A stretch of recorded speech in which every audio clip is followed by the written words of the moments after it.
They must have, Oh, no. Oh, is he getting up? somebody woke a Little bird. cat nap. Let him sleep. Jesus. Wait a minute. You don't let me sleep. Wait, and Wait a minute. He's getting another cupcake. Number 3 or 4. I guess he doesn't realize the camera's on him. Just grabbed another cupcake. He couldn't even get out of the couch.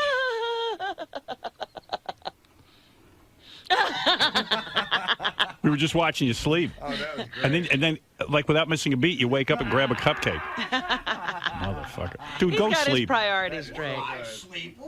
What are you doing? We're working. Get some work. What happens? Is it the heat and the... What's going on, man?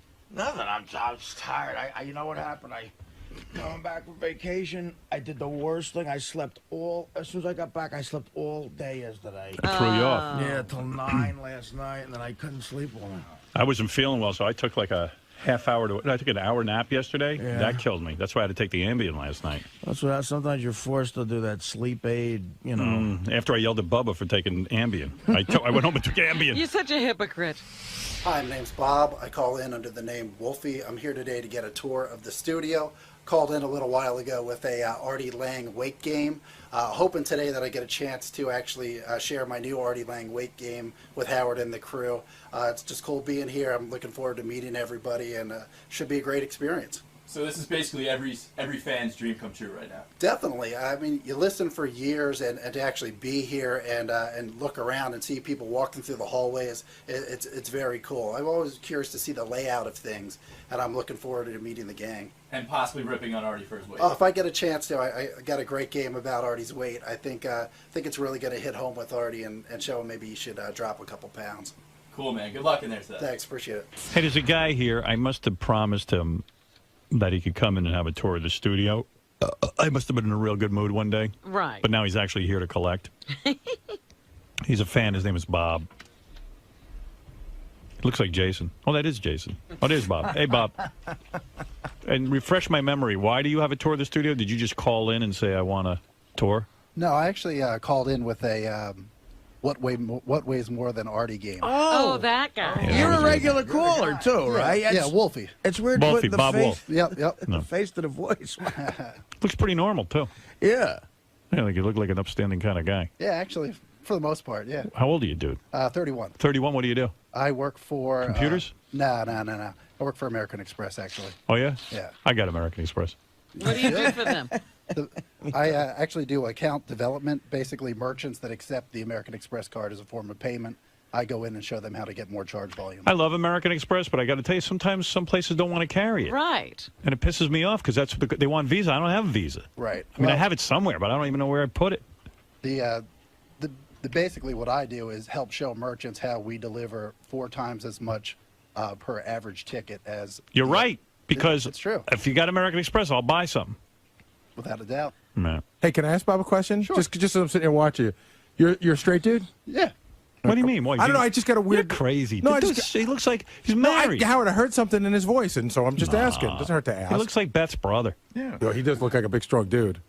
He Kick Baba Booey's ass for even suggesting he might be gay. No, he had beat his ass. He had like a wispy thing going on in his voice. wispy? Just double checking it. That's insulting to the guy. Especially with a guy with lips like Look that. where you saying are. That I talk Look funny. where That's I not am. right. We're in the fucking Howard Stern show. No, but you're not Howard Stern. You're Gary Baba No, Booey. I thought, and sometimes you're wrong, sometimes you're right. And what if you were right? Who cares if he's gay? Oh yeah, right. Who I cares? don't care on if this he's show. gay. Who would care? I don't care. No, not you. You ever kiss a guy? Not that I'm No, aware yeah, of. exactly. No. No, we wouldn't care. Fa flu Lee. You always mess my momentum up. Uh-oh. Gary's trying to keep his lips closed. I am. That's a tough thing. Excuse me. I've detected something. Are you gay? How did you put it? Are you straight? Are you straight? I didn't say, are you gay? I said, are you straight? I thought maybe he was interested for a Oh, second. sorry. Howard Stern Show. Everyone is interested. Sorry your tour was ruined by Gary's question. That's okay. It happens. I did bring along 2 new Artie games if you're interested. What do you got? They're out in my bag. I have one that is basically is called "Is Artie Too Heavy," which names an occupation or an activity, and you have to guess whether or not Artie is too heavy to participate in that. Oh, come on. That's funny. Go get your bag. All right, go get your- Gary, go fetch this guy's bag. Yeah, bring him his bag. Wait, like if It's your you know, punishment. this should go for what we did this weekend because I guarantee if that guy applied these rules to the Wave Runner, You wouldn't have been on it? yeah, I doubt I can't be skinny enough to go on a Wave Runner. And the other game, in case you're interested, is called Guess the Bigger Bomb. I will name a major Hollywood release, and you have to guess whether or not that movie received more stars than Artie Lang's Beer League. Dude, what do you got, a hard on for me or something? I'm a big fan. Hey, what are you, gay? I'm gay for Artie. And why don't you make up some games about Benji or something? I like this guy. I don't know why. I like you. Yes, Kenny got interesting games. Maybe They're because creative you games. remind me of Beth's brothers. You actually look like him. I He love looks a those guys. lot like Doug. He Yeah, does, yeah. I'm from Pennsylvania. Beth's Maybe- got the coolest brothers. Even if Beth and I broke up, I'd have to hang out with her brothers. Doug is a They're great good guys. guy. They Yeah. really They are good guys. Well, you know that never works out. Yeah, I Where know. you break up with the girl and then you get to hang out with the families. They think of me as their brother-in-law. They've Sure told me they that. do. And when you marry her, they really will be. And Beth's mom told me she thinks of me as a son. And when you marry her, you really will be. Wow.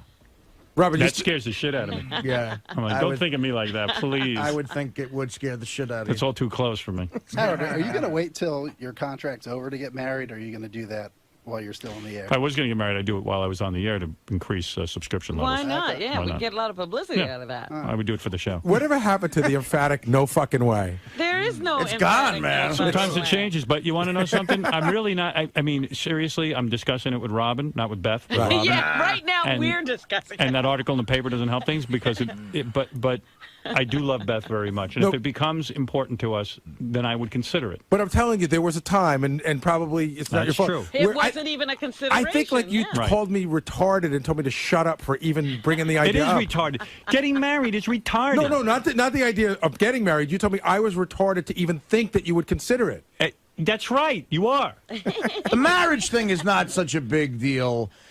What's really going to be where we could break your chops is if you are strolling down the street with a little baby carriage. Artie, remember when he used to say, What happened? wait a minute, let me I'll bet say you on something that to one. you. Let me say something to That you ain't right happening. now. What? All right, Yeah, forget it. The Robin. I marriage wanna is hear over. Robin. No, I don't want to hear I'm this. I not- want to hear the Artie I'm game. not going to talk Let's to play the Artie. Howard game first. I hate I will this. talk to Artie on this. I want no But kids. Remember when he used I to have say, 3. I'm going to bring Bianca to work every day? Yeah. And he never did that. Right. See? So there you go. But he will you. be papoosing the Oh child. yeah, Who's my ass? Howard, If I you have know- a papoose in it, I ain't going to be working here. Howard, do it now, so you really don't end up. Gary, like, just shut the so you fuck don't end up up. like Tony Randall. Being an asshole. He will be. I You'll do be not next have to the energy for children. You'll be I next have to my Michael own Douglas 3, in Central and that's Park. it. But that Yes. doesn't matter. I whether you have the energy. I told Beth, if you want to have children, You also told Beth you're barking up the wrong tree. you also told Beth that marriage was out of the question. I said that? I never said that. Papoose is all. Leave me alone. You're upsetting me. You know I don't feel well. Howard, What is this Artie game? Let's get upset the Artie. Let's upset Artie. I just wanted to say, Howard, my son was actually born on January 1st, about 2 weeks ago. Gives a shit. Get the fuck out I'm of here. just saying, don't do it again. Don't do it again. No, You know I who's getting I know. no- It's too much. You're absolutely You know right. when you got 3 great You kids, should you see need... my buddy Pat just had his second kid. And Pat's like 40-something. Yeah. And Oh, is he really? He's I got thought a he was 1-year-old at home, and now he's got a son. This guy walking around, he coughs. Howard, you know He's who's, Get exhausted. paranoid about all that He's shit. exhausted. you know who's walking around here in a coma that I feel so bad Brian for? Phelan. Oh, he's He miserable. looks exhausted. Oh, the guy used to be such a fun, happy, drunken guy. He was so great. But I Now mean, he's right in that early stage where it's just Yeah. exhausting. Oh, You know what, Howard? please. You got 3 I great got a kids. You great, got 3 like- great kids. You need the 1 loser kid. Yeah. You know what? I got 3 great kids, and I'm going to tell you To something. destroy in the papers, you need the 1 I am loser. enjoying my life now. I have Let time me for say chess. one thing. Please, Robin, Let don't me interrupt say me. one When you thing. interrupt me, I want to hang myself. I want to hang myself like Saddam Hussein's brother, One thing I have to say. with the neck completely separated from the head. I now have time to No. go. I'm with I love my being chess. child. I take Oh, him to the park. I don't like Robin. I don't. I don't You know what, like her. Howard? I have Seriously, something at the end of the It's contract, I'm greatest not thing. doing it. at the end of the I contract, you'll have a don't ton of want time. to take care of children. It's the greatest thing. I never experienced you won't. fatherhood I before. experienced it with my children. Don't ever say that. I This experienced is what it. all these guys say. Well, they're assholes. All right, go ahead. He What's can this Artie game? experience it with his You know, grandkids in can a I- couple of Next years. topic. Howard, can I just tell you one thing? Gary, I said next 2 seconds. topic. Get out. Please. Get out. Please. Get out. He wants No. to shoehorn Go that ahead. in. Which game do you want? The Artie, weight? anything to do with Artie, I'll play. Yeah, let's move along. Do what activity Artie can or can't do. Okay. I'm curious. Do you have Wave Runner on there? Because I'm curious if I got a lawsuit. I got a bad back. Do you really? No, I'm okay. I was sore. Go ahead. Okay, again, the premise of the game, I will name a occupation or an activity. You have to guess whether or not Artie is too heavy to Great. I'm participate. so glad we're off that other fucking ridiculous topic. I hate that topic. I don't even want to think about it. Question number 1. Is I'm going Ar- to diaper you in a minute. You come over there. You know who's going to be heavier than me is Beth when she's pregnant. She would be heavier than you if she were twins. Last night, Beth was putting on different. She has to go out tonight to do cover something for. Is she still with Access Extra? Hollywood or Extra. Extra. I know what show she's on. You And know. she's like one outfit is like a sexy outfit, and like I'm like, what are you doing running around without me in that outfit? Yeah, no shit. No wonder I have to marry you. Keep that under lock. Keep that under lock and key. Here's the ring already. Yeah, I mean, she wears the tightest dress, and her body's kicking, and like the titties and the whole thing Oh, are out. man. She's all right. Yeah, and I'm sitting there. We were discussing that. You're so, it's so lucky for you that you found a woman who likes to keep your hours and do what you do. Like you guys go in early. I saw you guys get like I was waking up. You guys were coming back from a run. I know. We're so gay together. No, but I mean it's like it's hard to find somebody. And the other thing that's weird is that you still want to do that with her. We love it. We make people sick. Most people take up running to get away from their You girlfriend. guys got up for a run at 6. I almost overslept for the wedding. At 6 at night. I almost overslept for a 7 p.m. wedding. Let's get to the Artie game. Go ahead. This is our guest, Bob Wolf, who is one of our fans who came by for a tour. Wolfie. Wolfie. Question number 1. Is Artie Lang too heavy to join the NYPD? Yes, he's got to So be. what are Gotta we be. assuming Artie weighs? 287. We're back there. Let's figure 290. What do you think you really are? He's got to be because you have to be able to. Are you at 300? No. How do you know? No. Step on the scale right now. I don't feel like getting up. Come on. At the end of the game. How You're many so heavy now you cupcakes can't have you get up. had this morning? I don't know. He had 3. I counted. 3 we saw. 3, yeah. We saw. How many did you have? 3. Definitely 3. Get on the scale. Come on, just walk We're over. at the end of the game. Walk over. I don't feel like We doing got to it. have the weigh-in. We got to have the weight for the Dude, game. I'm going to talk about your kids, your future kids, for the rest of the fucking All night. right. Don't weigh yourself. Come on, weigh yourself. 290. Go ahead. Liar.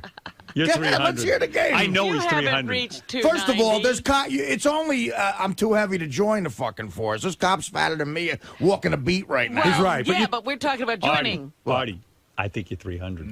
I think he's not even 290. I think he's 292. I think you're going to have kids in a year. Okay. Me? Agreed. Now go weigh yourself. Come on, Come on, Artie. It's great Art. when you Don't walk. get all Let me sensitive. read Benji's joke. I know you're tired and you can't get up, but You want to wheel you over? I'll No, weigh you in your I chair. don't. Let me At weigh the- you. I'll make I'll you weigh the- in at the the end of chair. the bit I'll weigh we'll in do. your chair and then I'll weigh the chair and subtract it. At the end of the bit, we'll do it. But why? Now we should know. At the end of the bit, we'll do it. Because maybe by then I'll shit. Why are you being all cunty?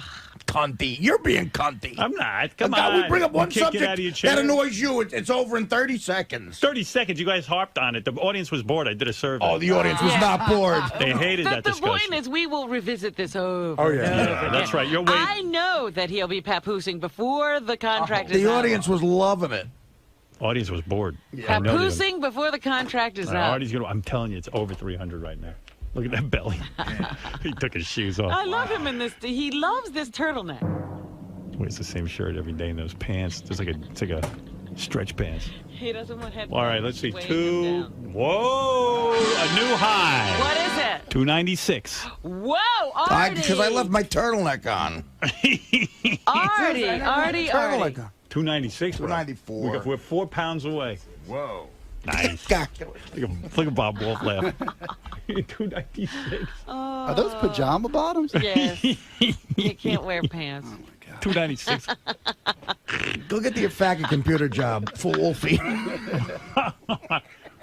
You know what it was that Bubba weekend. Yeah. He killed you with those donuts and the chocolate and the drinking. Krispy Kremes.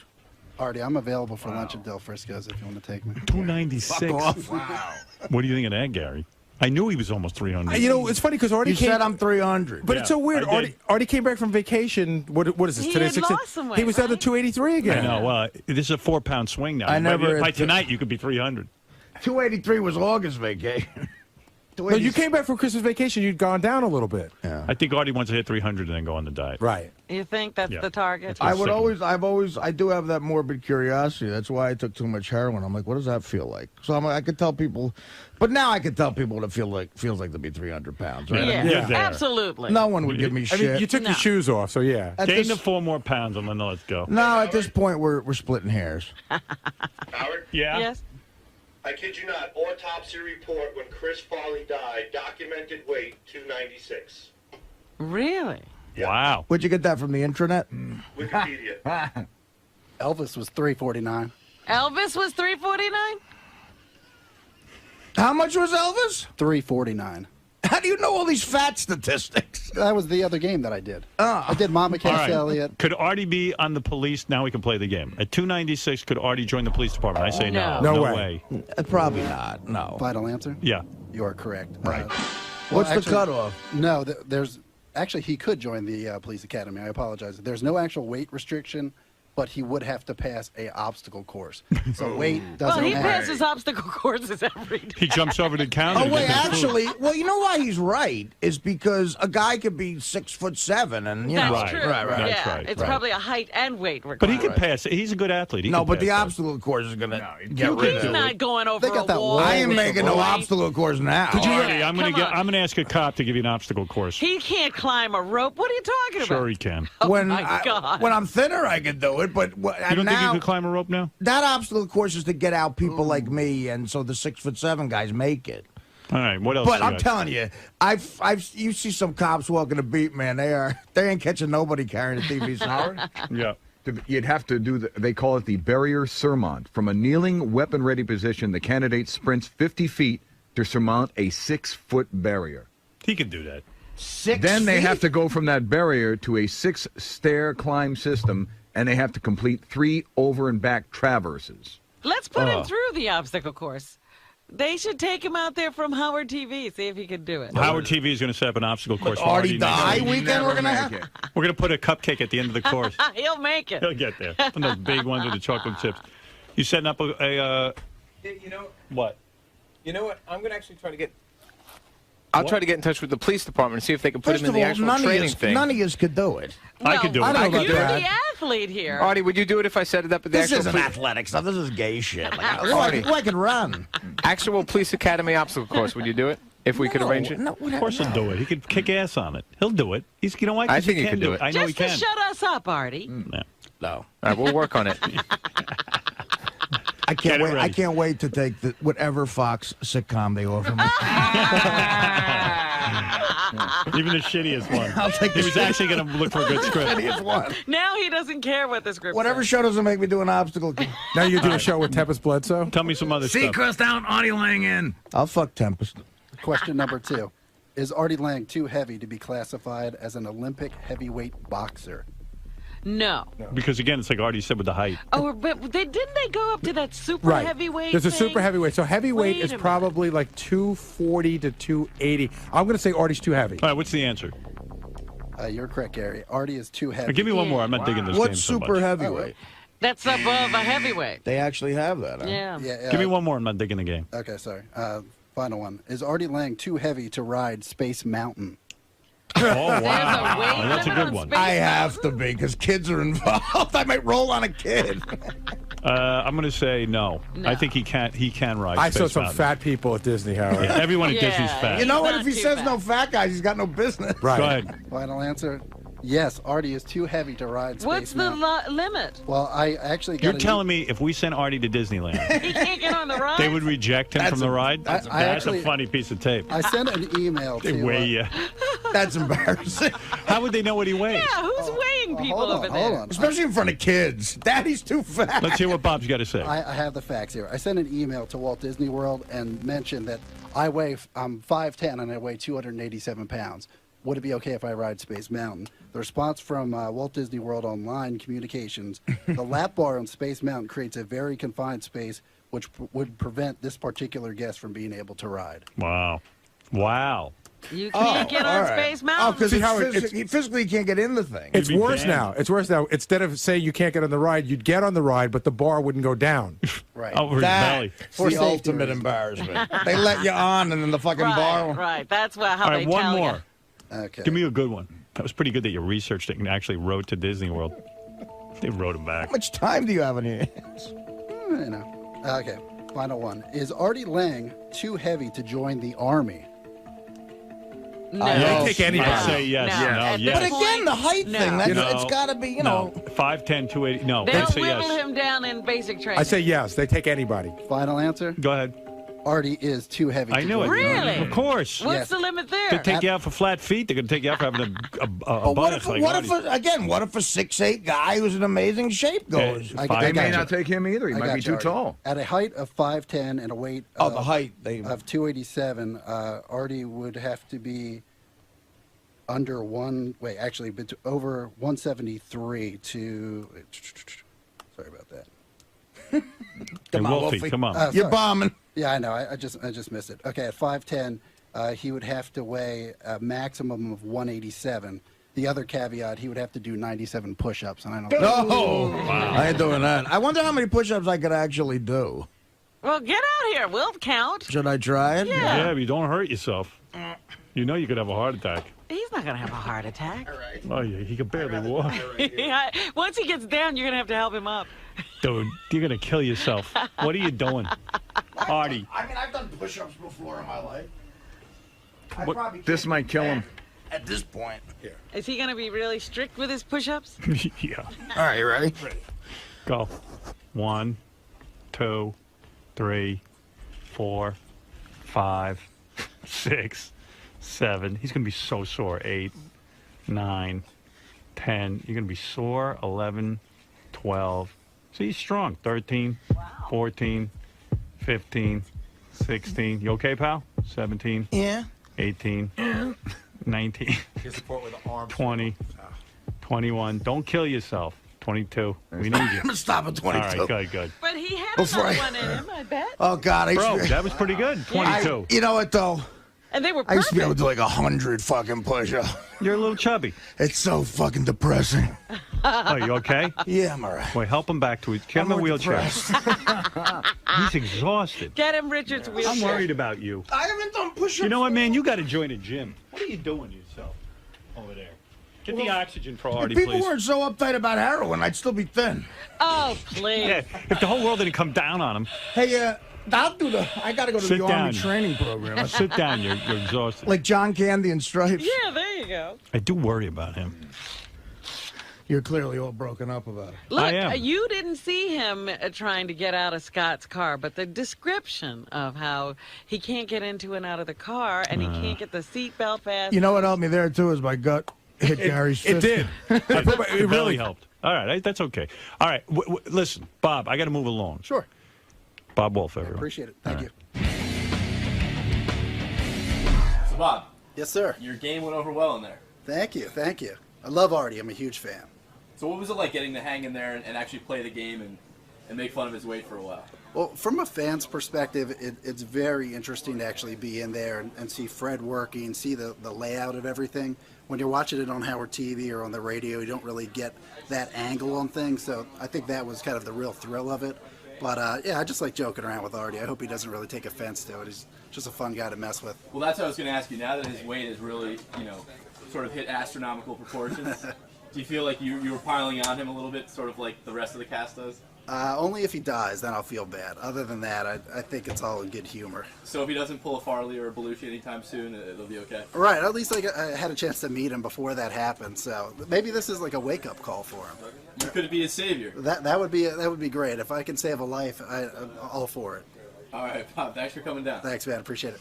Lisa G, come on in and tell us what's happening out in the Howard 100 newsroom. Hey now. She might have gone. Sometimes she leaves if I don't get to her by 7:30, and I don't blame her. Oh, there she is. Oh. Hi. Hey, Lisa. Sorry, it's inconvenient. Sorry, yesterday I didn't get to you, and I felt bad about it, but Oh, that's okay. I had to get to that chick from Battlestar Galactica. Something really funny in page 69. brought to you by Will and Jason. Apparently, JD takes a lot of porn from the Glom box here, and he went to Barnes & Noble, and he set off an alarm. It was pretty embarrassing that security had to go through his bag and all that porn. Oh, what a douchebag. He has like the loser life of all time. That's great. That is so Napoleon Dynamite. What? Hey, get in here. Could you imagine? Imagine like getting popped at Barnes & Noble with a bag full of pornos. God. Can you imagine going through that? What must they think? Dude, do you have... Dude, do you have the worst luck or what? Yeah, that wasn't a good day. What happened? I walked into Barnes & Noble, after work one day. And it was a day where we had like Glom and stuff, and I got some porn from Glom. What porns did you have? Do you remember? I don't even remember. It was a while ago. And so I walk up towards the DVD section of the Barnes & Noble, and right as soon as I walk through the thing, the beeper starts going off. So a guy had to come up to me and like... White guy or a black guy? It's mostly black guys. It was a black guy. Yeah. They want to look at my bag. And I go, hey, man, what you got here, JD? What the fuck is this here? I was like, oh, shit. What kind of shit is this, Was he laughing at you?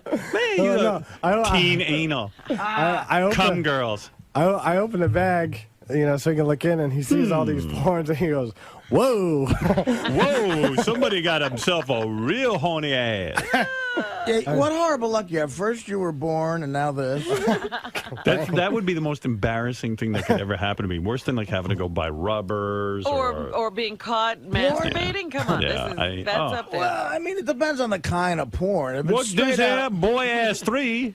Be good if like some gay porn had been mixed in there and you just grabbed a bunch. Yeah, that's brutal. That would be like fucking. I have no reason to take that home. Did you tell the guy, hey man, I work at the Howard Stern show? It's research. I work for the Howard Stern show, so it's right away my name's dragged. Right. I had to think of something quick. Look, my boss is a perv. It makes me take it's home like, porn. yeah. This isn't anything. This is Howard Stern. Oh, okay, motherfucker. Then I understand. You might have heard of me. I'm the badass. What? As long as I got you in here, I got to make a comment that I heard. You're on the Stupid Bowl for for halftime. Yes. You played, and don't give me the outcome of the game. I don't want to know. No. But are you wearing the same clothes you played in right now? Yeah, kinda. Did you go home and bathe? No. What? Dude, you know what? My sleep schedule is like sort of messed up, and I didn't want to wake up. Did you go home since yesterday? No. You stayed here? Yeah. Yeah.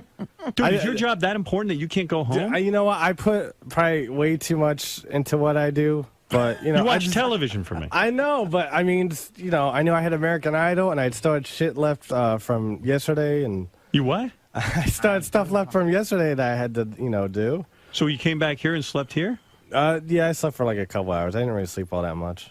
Maybe that's why you can't talk. This guy was on the wrap-up show. What show is it that you fun for? Oh, I know where it is. We sent him out to Vegas to do the interviews with these girls from Adult Video News. Right. You got to hear this guy try and do an interview. I never heard a guy. He's more mushmouth than anybody I've ever seen in my life. What the hell did your parents do to you? Nothing. What page are you on? It's Adult Video News, and it's under JD Stammers. All right, here, listen to this guy. This is for real. This isn't doctored at all. This is JD trying to communicate with, I guess, a woman who's a porn star. All right. Well, I like it. I like it too. Very, very nice. Very nice ass. Now, do you think that sort of the porno community, sort of like the African Americans or ethnic based, isn't sort of? It seems like we get our props like we're supposed to. Exactly. Right, we don't. But if every black companies are people that has like... She actually saved him and got him... Yeah, she somehow knew what he was asking. Do you have any clue what he's asking? I mean, no. Again, it's like, what are you hearing when it comes out of your mouth? Yeah, what were you trying to ask her? I was trying to ask her, like, if... I can't even say it now. Dude, it's like you're retarded. Are you retarded, honestly? No, I'm not retarded. I mean, Maybe Do you we'll have get a low Dr. IQ? Stern to test you. No, I was fairly... I'm going to have Sal and Richard call you and tell you you're normal. Did you ever take a SATs or anything? Yeah, I got 10-10 both times. Did you? I took it, yeah. It was better than I did. 10-10. Look at you, Mr. Genius. Blew me away. 10-10. Look at you. Well, you took it twice? Yeah. Like once junior year, once senior year. So here's JD interviewing this chick. How she understands what he's talking about. All right. Well, I like it. I like it too. Very, very nice. Very nice ass. Now, do you think that sort of the porno community, sort of like the African Americans or ethnic based, isn't sort of? It seems like. We don't get our props like we supposed to. Exactly. Right, we don't. But if every black companies or people that have like more ethnic lines come together, have like black AVN, like they got the BET Awards and the Soul Train Awards, we could get our recognition. Yeah. But she's digging you. I tell you, I love black girls. It's sort of a Thanks, superstar. Yellow, whatever. Well, thank you. Thank you. I think we should go somewhere else now. What does she care where you go? I think we should go somewhere else now. She said, "Yeah, I think we should go somewhere else because no one really cares about black porno stars." No, I meant me and her. That's what I'm saying. What's this? And you interviewed gay guys? Yeah. But you stammered through that one. Or were you more comfortable? No, I was not more comfortable. They were fucking, these big guys were like touching me and like they were pulling down my pants. I was trying to run away from them, man. Oh my God. What are your names? I'm Cole. Okay, you stop unbuckling my buckle. Zachary Pierce. Diesel Washington. Damien Koss. And I take it you guys are quite popular here at the AVN convention. Very popular. Very popular. Now, I heard there was something crazy going on last. Okay. Retard. What a reporter. I'm retarded. And fucking, I got gay guys trying to. You didn't do any better with the chick. Well. It's like if Dan Rather was given a Vietnam report and just got ass raped. What are you crying? If you start crying, I can't talk about it. No, I'm not crying. You are crying. No, I'm crying. It's fucking making me laugh. Oh, you're laughing. Calm down. But wasn't it great at the AVNs that he never had to finish the sentence? Yeah, Everybody porno stars jumped in there and they knew what he was talking about. Well, how are they so smart?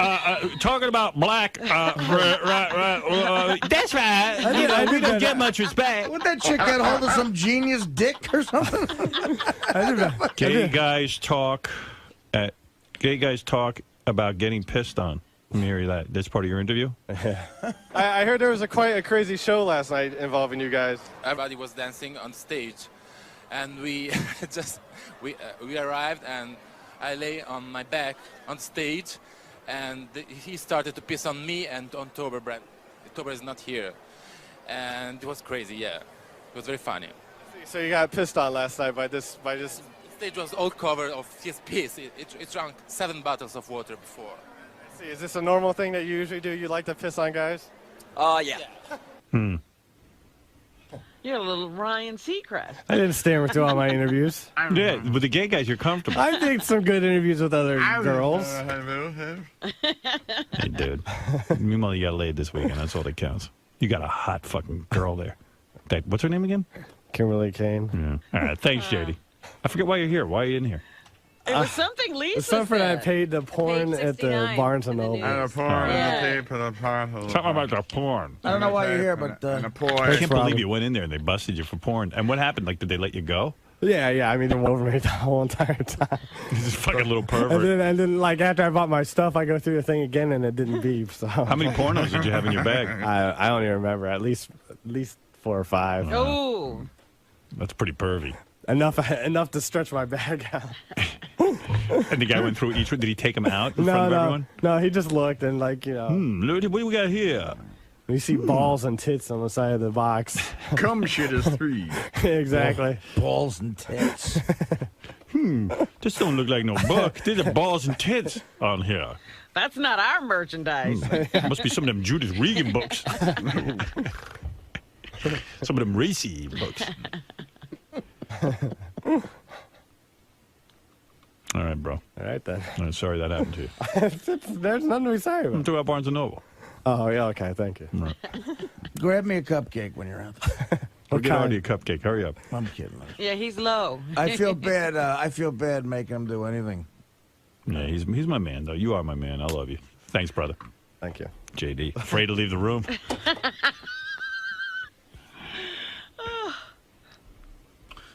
It's a long walk.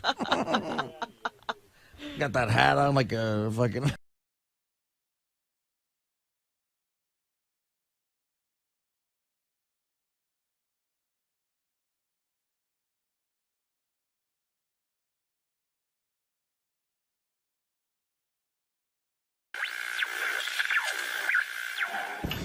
What happens when Howard Stern's staff asks him the questions they've always wanted answered?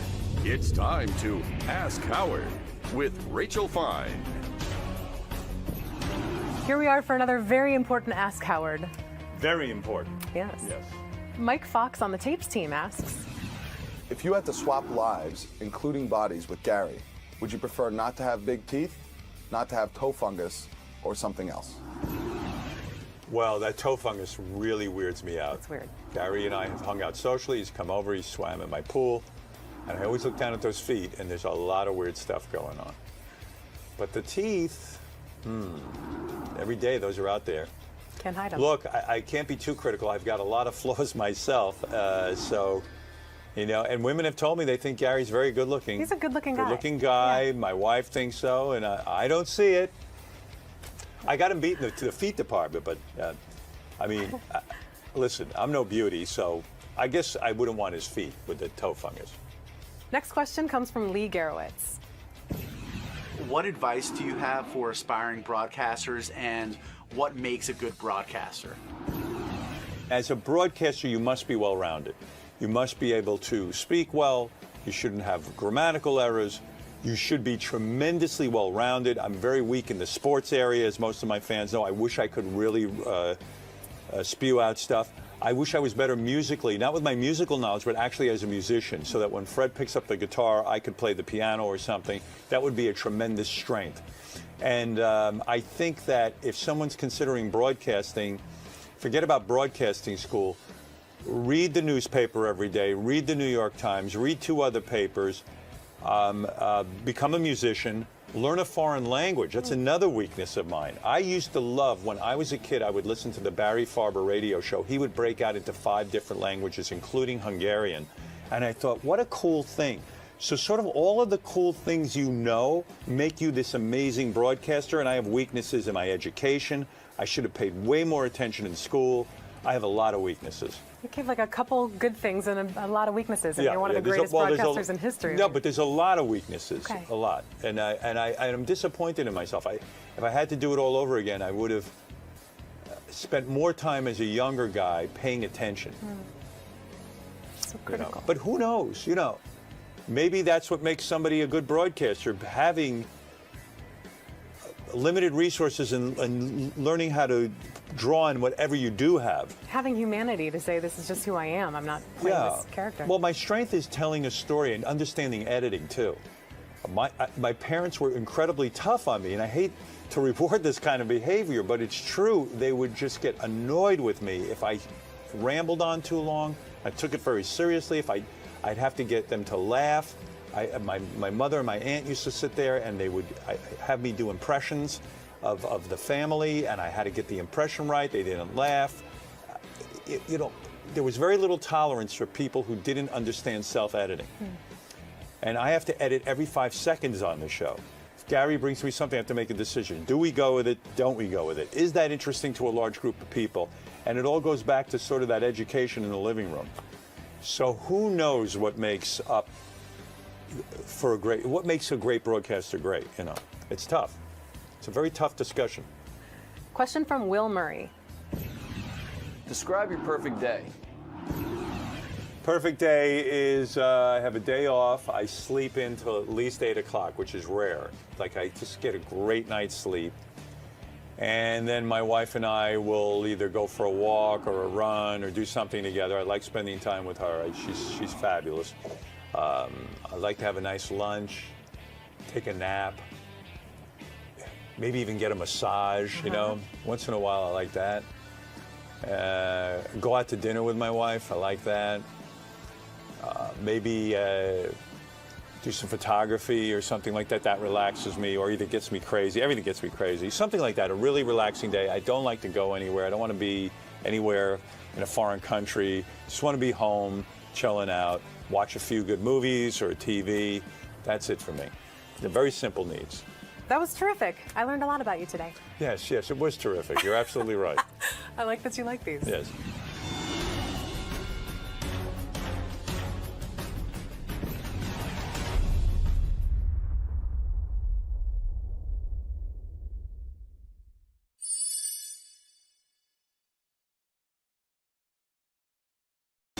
What happens when Howard Stern's staff asks him the questions they've always wanted answered? It's time to Ask Howard with Rachel Fine. Here we are for another very important Ask Howard. Very important. Yes. Yes. Mike Fox on the tapes team asks, If you had to swap lives, including bodies, with Gary, would you prefer not to have big teeth, not to have toe fungus, or something else?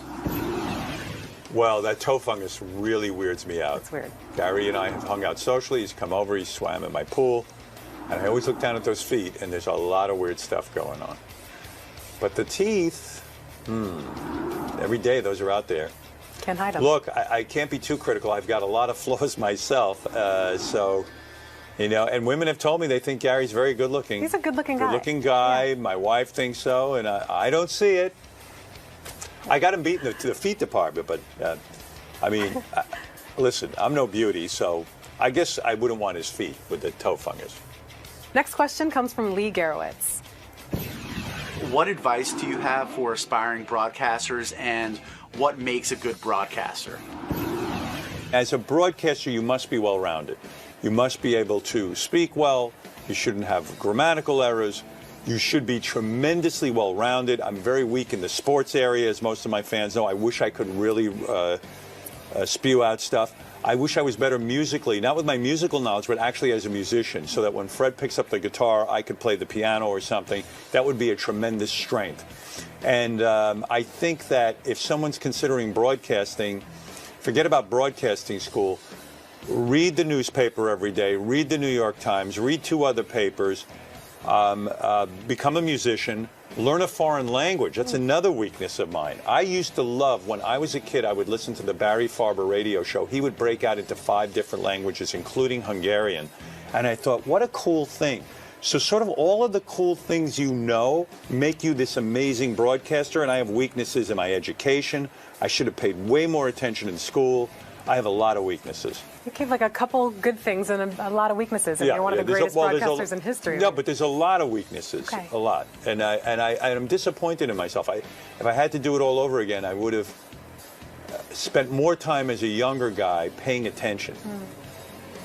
So critical. But who knows, maybe that's what makes somebody a good broadcaster, having limited resources and learning how to draw on whatever you do have. Having humanity to say, this is just who I am. I'm not playing this character. Well, my strength is telling a story and understanding editing, too.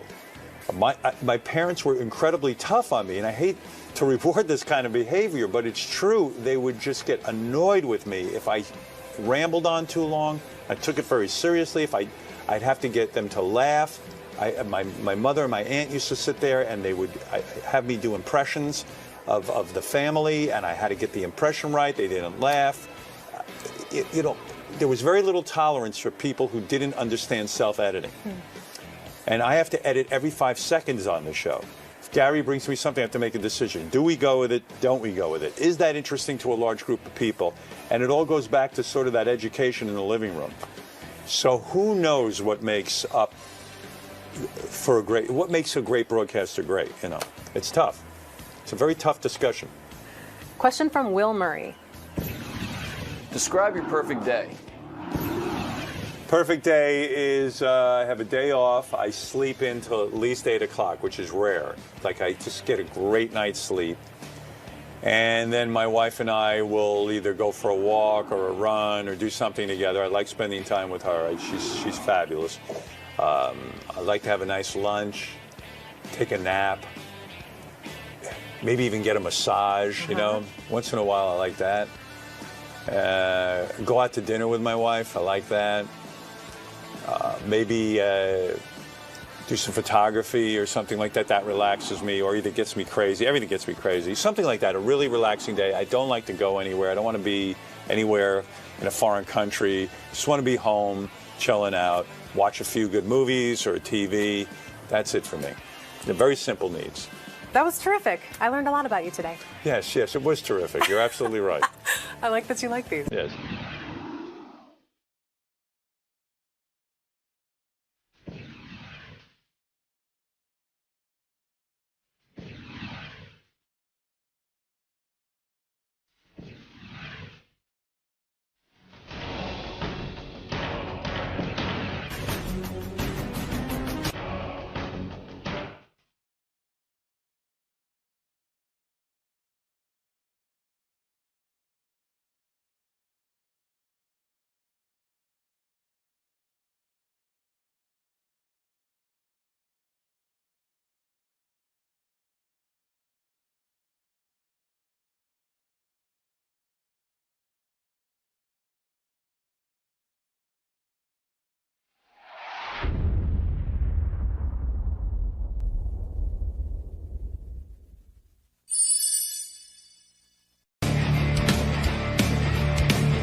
This is Dr. Shiner.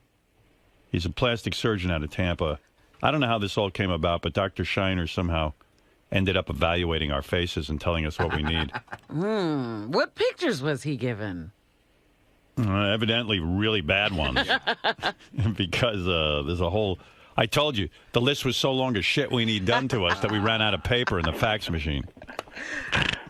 Hey, Dr. Shiner. Hey, good morning. Well, good morning to you. What's happening? There's no reason to start. You can't really do that much surgery on a person, can you? Yeah, in fact, they said we would lose too much blood during these operations. But, yeah, I was taking a look at the pictures. We have pictures to go along with this. We could show them on Howard TV, but... if Gary's the worst. He got it the worst from Dr. Shiner. Oh, no. I mean, there were so many multiple What things. would he have to do to Gary? Dr. Shiner, in a way, isn't it dangerous to go to a guy like you? Because if you're feeling good about your face or semi-good about your face, you guys actually if point you can out... live with yourself. Like, Gary, I didn't even... Your eyebrows are descending, it says here. I looked at the notes. I was just telling Howard, I looked at the notes, and there's a lot of shit about myself I feel bad about. I had not noticed my eyebrows. So I'm just looking in the mirror to see what's wrong with my eyebrows. Oh, Right. no. See? That's not right. Dr. Shiner, what's wrong with his eyebrows? I mean, I know, but you tell everybody. Right. I mean, so actually, when I was looking at Gary, I found the simple things for him are, as we age, one of the things that occurs is our brows start to descend. Yes. And the reason I can tell that with him... Like an ape. Yeah. Right. His brows are now his mustache? What are you talking about? So he's got that line in his forehead, and that's actually a hidden sign that he's actually raising his brows a lot, because if he relaxed his forehead, his brows would be... I mean, he can do this. He can actually be close to his eyes. See, that's another thing. I wasn't... look, even in the picture, he's raising his eyebrows. Yes. Yes, you're right, Doctor. This is my specialty. Oh, wow, look at that. You see that? So if you raise his eyebrows, he would look younger. Well, it's a couple things. One thing is that, yes, if we could equalize those areas, that could be better. We communicate most with our eyes and our mouth. Whatever we can do to make those areas look better has a huge I got to tell you, impact. you're onto something, because we have like this little graphic drawing where the eyebrow is where it is, and then where you raise it. And he does look better. My eyes look more open when the eyebrows are raised. Let me see. Look at me. Oh, yeah, look at that. That's fucking... Now I see it. I mean, I never noticed it before. Yeah, see, now we're looking at it, and you can see that one eyebrow is lower. Yeah, watch when Gary looks at you now. Look at that. Yeah.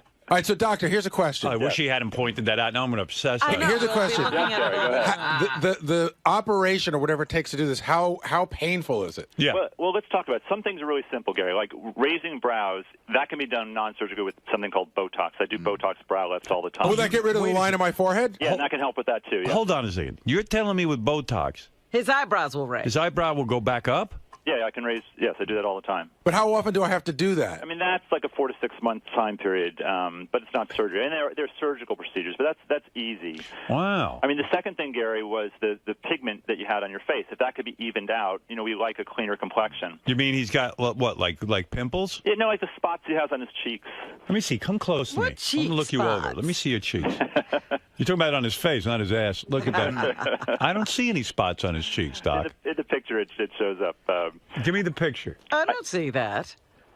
But I would tell you the biggest. The biggest thing for Gary is, but hold on. By the way, I see them when I look in the mirror every morning. They're right about here, and you can see them on the picture. How do you get rid of them? Like here. Right. This is easy too. Oh, okay. I wouldn't have noticed that.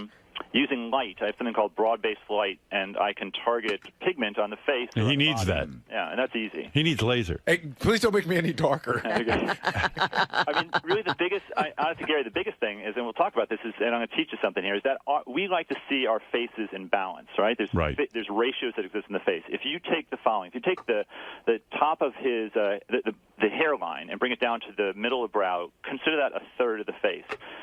That actually equals the third from the middle of the brow down to his nose. Can you see that? Yeah.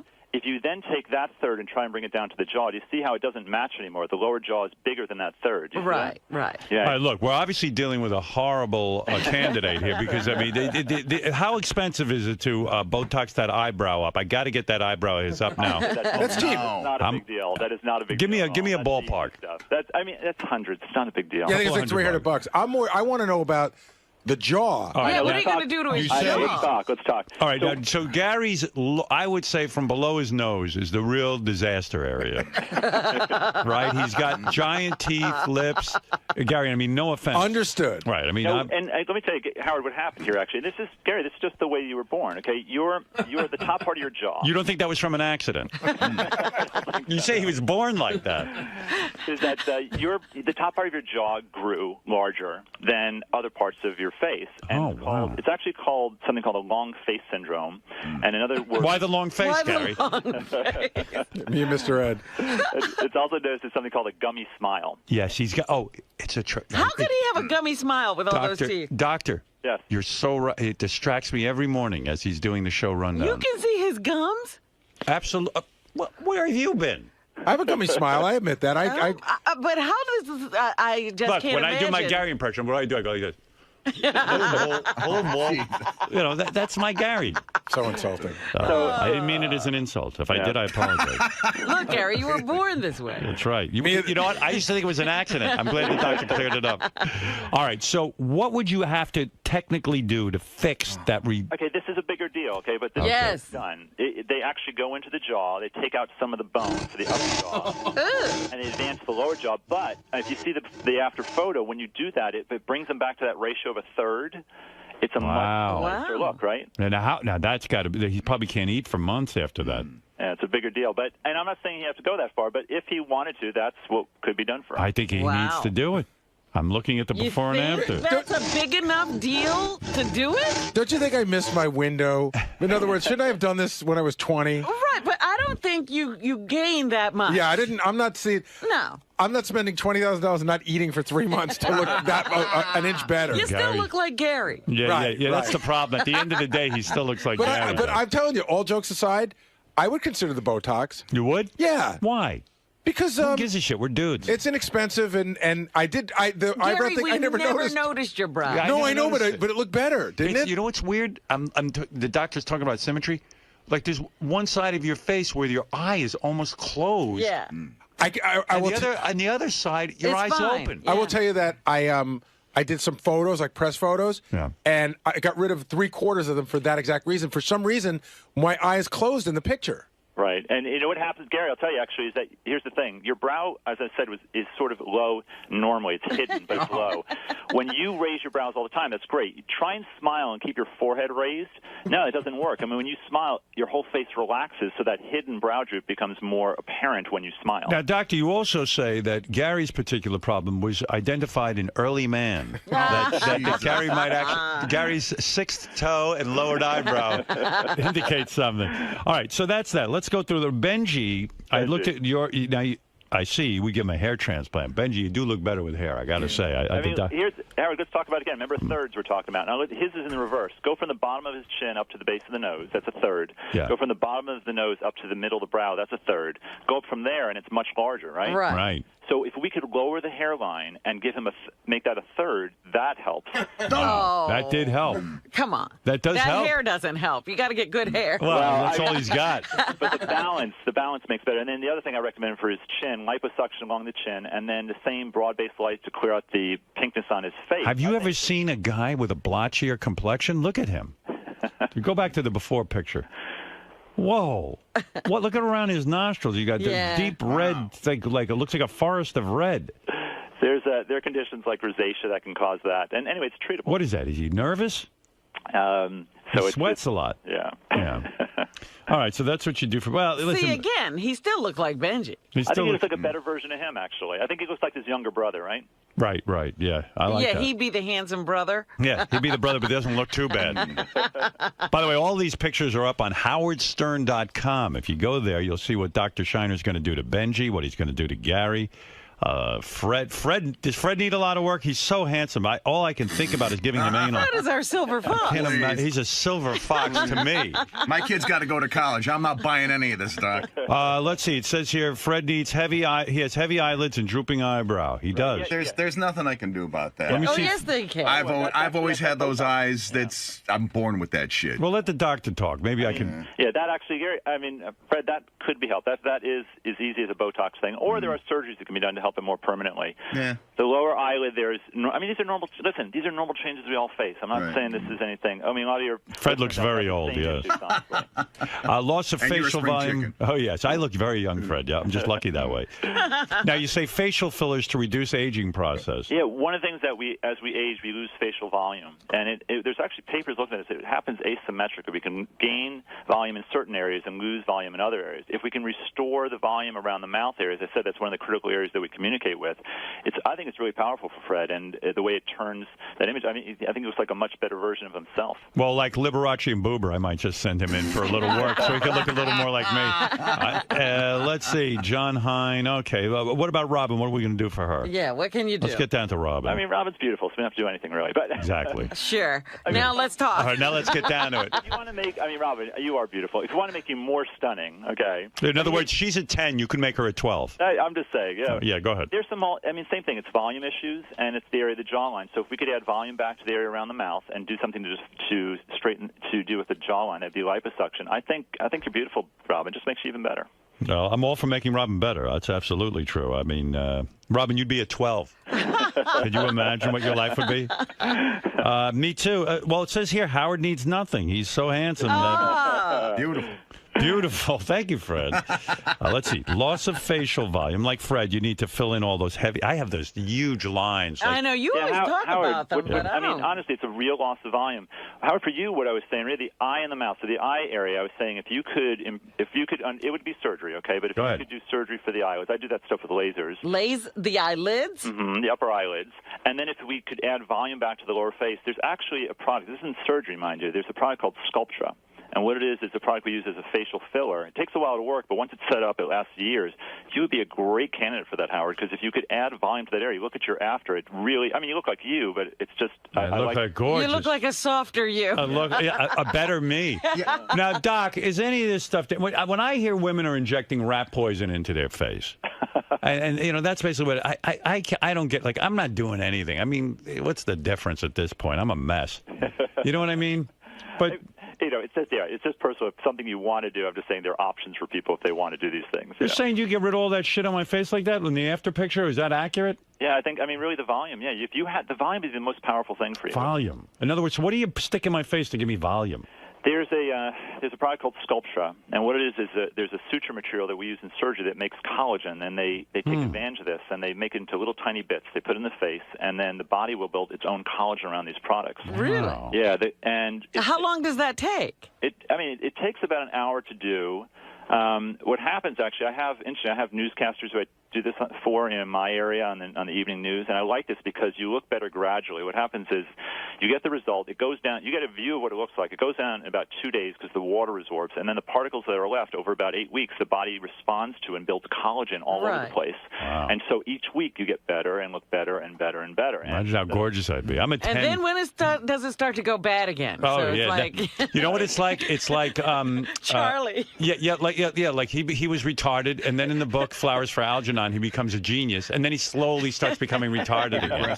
And that's the bitch. Hey, Howard? Yeah. I have a quick question for that. Is that the same stuff that you would put in my face, that Bondo or whatever? Fred, let's go in. We'll get 2 for 1. How about, is there any way you can get a donation of, like, facial filler? Like, since Benji's so fat in his face, We could could we trade. take the but fat out of his face? Would you want Tissue. Benji's anything in your face? You're right. Let's go Yeah, with the it might Bondo. make you crazy. Hey, Robin, look at you're after him before. See that? Well, she always looks good. Yeah, but that's not enough. It's not enough. Not for me to do it. I like my after picture, but I thought actually John was pretty cool too. let me take a look at John Hine. I thought he looked a little too feminine after you got done with him. Really? For He my got taste. that feminine look? Yeah, you got to be careful, dudes, when you go do this stuff, because you could end up looking like... Because that usually ends up what Oh, happens. God, he looks scary He now. looks like, John looks like he saw a ghost. Leave John alone, Doc. I think you were hitting home runs with everyone else. But listen, Doc, it's fascinating. Dr. Shiner's plastic surgery critique is up on howardstern.com. You will see how gorgeous I look after Dr. Shiner will get done with me. But I don't know, man. I don't know, Robin. I like a natural look. I think I look like, Kim Kardashian or something. I think I got to admit, Dr. Like Shiner's after picture does look way better on me. But, hey, I don't know. Then you got to go do all this stuff. Dr. Shiner, give yourself a plug here, or I'll give it to you. For more information on Dr. Adam Shiner's practice, go to adamshinermd.com. Hey, thanks, Dr. Shiner. Hey, it's been a pleasure. Thank Pleasure. you. Later. Bye-bye. Take care. Yeah, a lot to Well, consider. now we know there's something we can do. I thought it was hopeless. Thing I like is, like, as I get older, I see what he's talking about down here. Like, he could fill that out. That's pretty good. Yeah, it smooths things. That's, you were talking about John Kerry a few weeks ago, and now I can't stop staring at his face. I know. It just seems kind of girly, Yeah. And then I see a lot of women who do this shit, and it goes horribly wrong. I'm fucking hideous, but at least I look like a fucking guy. Come on. All right? Him, on the other hand, he needs help. You shouldn't feel He bad. needs a lot of help. A lot of help. Will you guys dwell on these issues like Howard said he's going to now that it's in one ear out the other? No. I'm mesmerized by my face. It's beautiful. The only one? And I realize, I've gained weight again. I gotta get in good shape because I have such a beautiful face. Do you feel slighted in the sense that they didn't look at your calves and some of your other great features? No. My face is my, what do you call it? Yeah. Yeah. That's your meal ticket? I have a beautiful face. I look at it close. His face is his fortune. Unfortunately, Benji is bankrupt. I love it. I don't know. Maybe it's see just those baby blues. Here, look. Can you tilt up your brim a little bit so we can really see the full color? There you go. So, Fred, your solution is just be happy that you're not Benji. Pretty much. I wake up every day, and that's my mantra. It's like there are people of a certain face that say, "Thank God I wasn't born a woman," which I think is very sexist, and maybe this is like Benjist, but I wake up every day and say, "Thank God I'm not Benji." Interestingly, I wake up saying, "Thank God I'm Benji." You're the only one. Yeah. Yeah, plastic surgery, tricky thing, man. I see too many guys it's looking like you see women. So many people. Yeah, and you know what? I don't know who George Clooney's guy is because he's holding up. Yeah, but he's a good looking. I mean, He's good. He's looking rarefied. There's nobody. I'm just beginning to realize when you look at all these papers, there's nobody in that fucking business that doesn't have some sort of tweaking done. Period. I would say, without a doubt, 100% of the people in Hollywood have something going on. Absolutely. Yeah, But you well, know that's how what? they stay There's looking too- good. There's too much at stake. Yeah. They're at the big game. They Absolutely. don't want to leave. It's the same thing. It's like baseball players do steroids. Those people do Botox. Well, maybe we got to go visit Dr. Shiner. I think that's what you're saying.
made a documentary on Moms Mabley. Oh, I know. That's great. And I just said to her, she's on HBO, and I said, oh, so you sold it to HBO? And she goes, not really. She started to make it with HBO. They didn't like the direction it was going in. She went and made it on her own. Then HBO goes, they heard, hey, we hear the documentary's not bad. And then they bought it. So that's Wow, that's what. that's even better. But the other thing is, because we went through this, and I think you'd appreciate this, she said it's really pricey. And I said, where's all the money when you make a documentary? And she said, clearing the photos. And she said that once somebody found out she was involved with the project, they were charging like $50,000 for 4 photos. And she would call them up and she would say, listen, no one's asked you for a Moms Mabley photo for 50 fucking years. I love Moms Mabley. But the other thing she said was that Moms Mabley, this is really interesting. She said, not only is she the first female stand-up, she may be the first stand-up comedian ever. She did, and I said, how do you define that? She said, 1929, you know, she got a person alone getting up in a room telling stories and jokes. But she said a lot of Moms Mabley stuff is hard to corroborate because you can't tell what's fact or fiction about her. But I thought we wouldn't get to that, so I thought it was interesting. I'll lead off with that. All right. Whoopi Goldberg is here. I got a lot of ground to cover with her. And she is on The View. Of course she is. And she's very There successful. she is. There's Whoopi Goldberg. Wow. Look at that. It's really you. It is the Whoopi Goldberg. Well, most of me. Most of you. Where'd you leave the rest of you? Where are you? Some of me is still home. But that's all right. So you get your microphone right in I there. got my... How are you? I'm good. You're wearing your John Varvatos scarf, I see, with the American flag on it. Yes, I am. Yes, I have the same one. That's Do how I you? know that. Yeah, I See, love that. I probably got it from you. Yeah. Hey, What Bob. is it, Gary? I just want to make sure that you can hear her okay. I can hear Whoopi. Okay. Yeah, you go get your mic right there. How are you? I'm good, honey. I'm excited about the project you're here to promote, and not in a false way. I'm very excited about it. I am a huge fan of Moms Mabley. I heard that. Yeah. Yeah, so was I. Oh, my Nobody goodness. like her. When I was a little boy, I would watch Moms Mabley like it was a religion. Yeah. And for those of you who don't know Moms Mabley, she was a. Do you think she was the first stand-up comic? I do believe that she was the first. I know she was Female. the first. No, she may have been the absolute first. absolute first. Yeah. Really? Because she's the only one that I know who actually stood up and told jokes from really like the late 20s. So I sort of feel she might be the very first stand-up as we know it. Yeah. So it's extraordinary when you think about it. When was Moms Mabley born?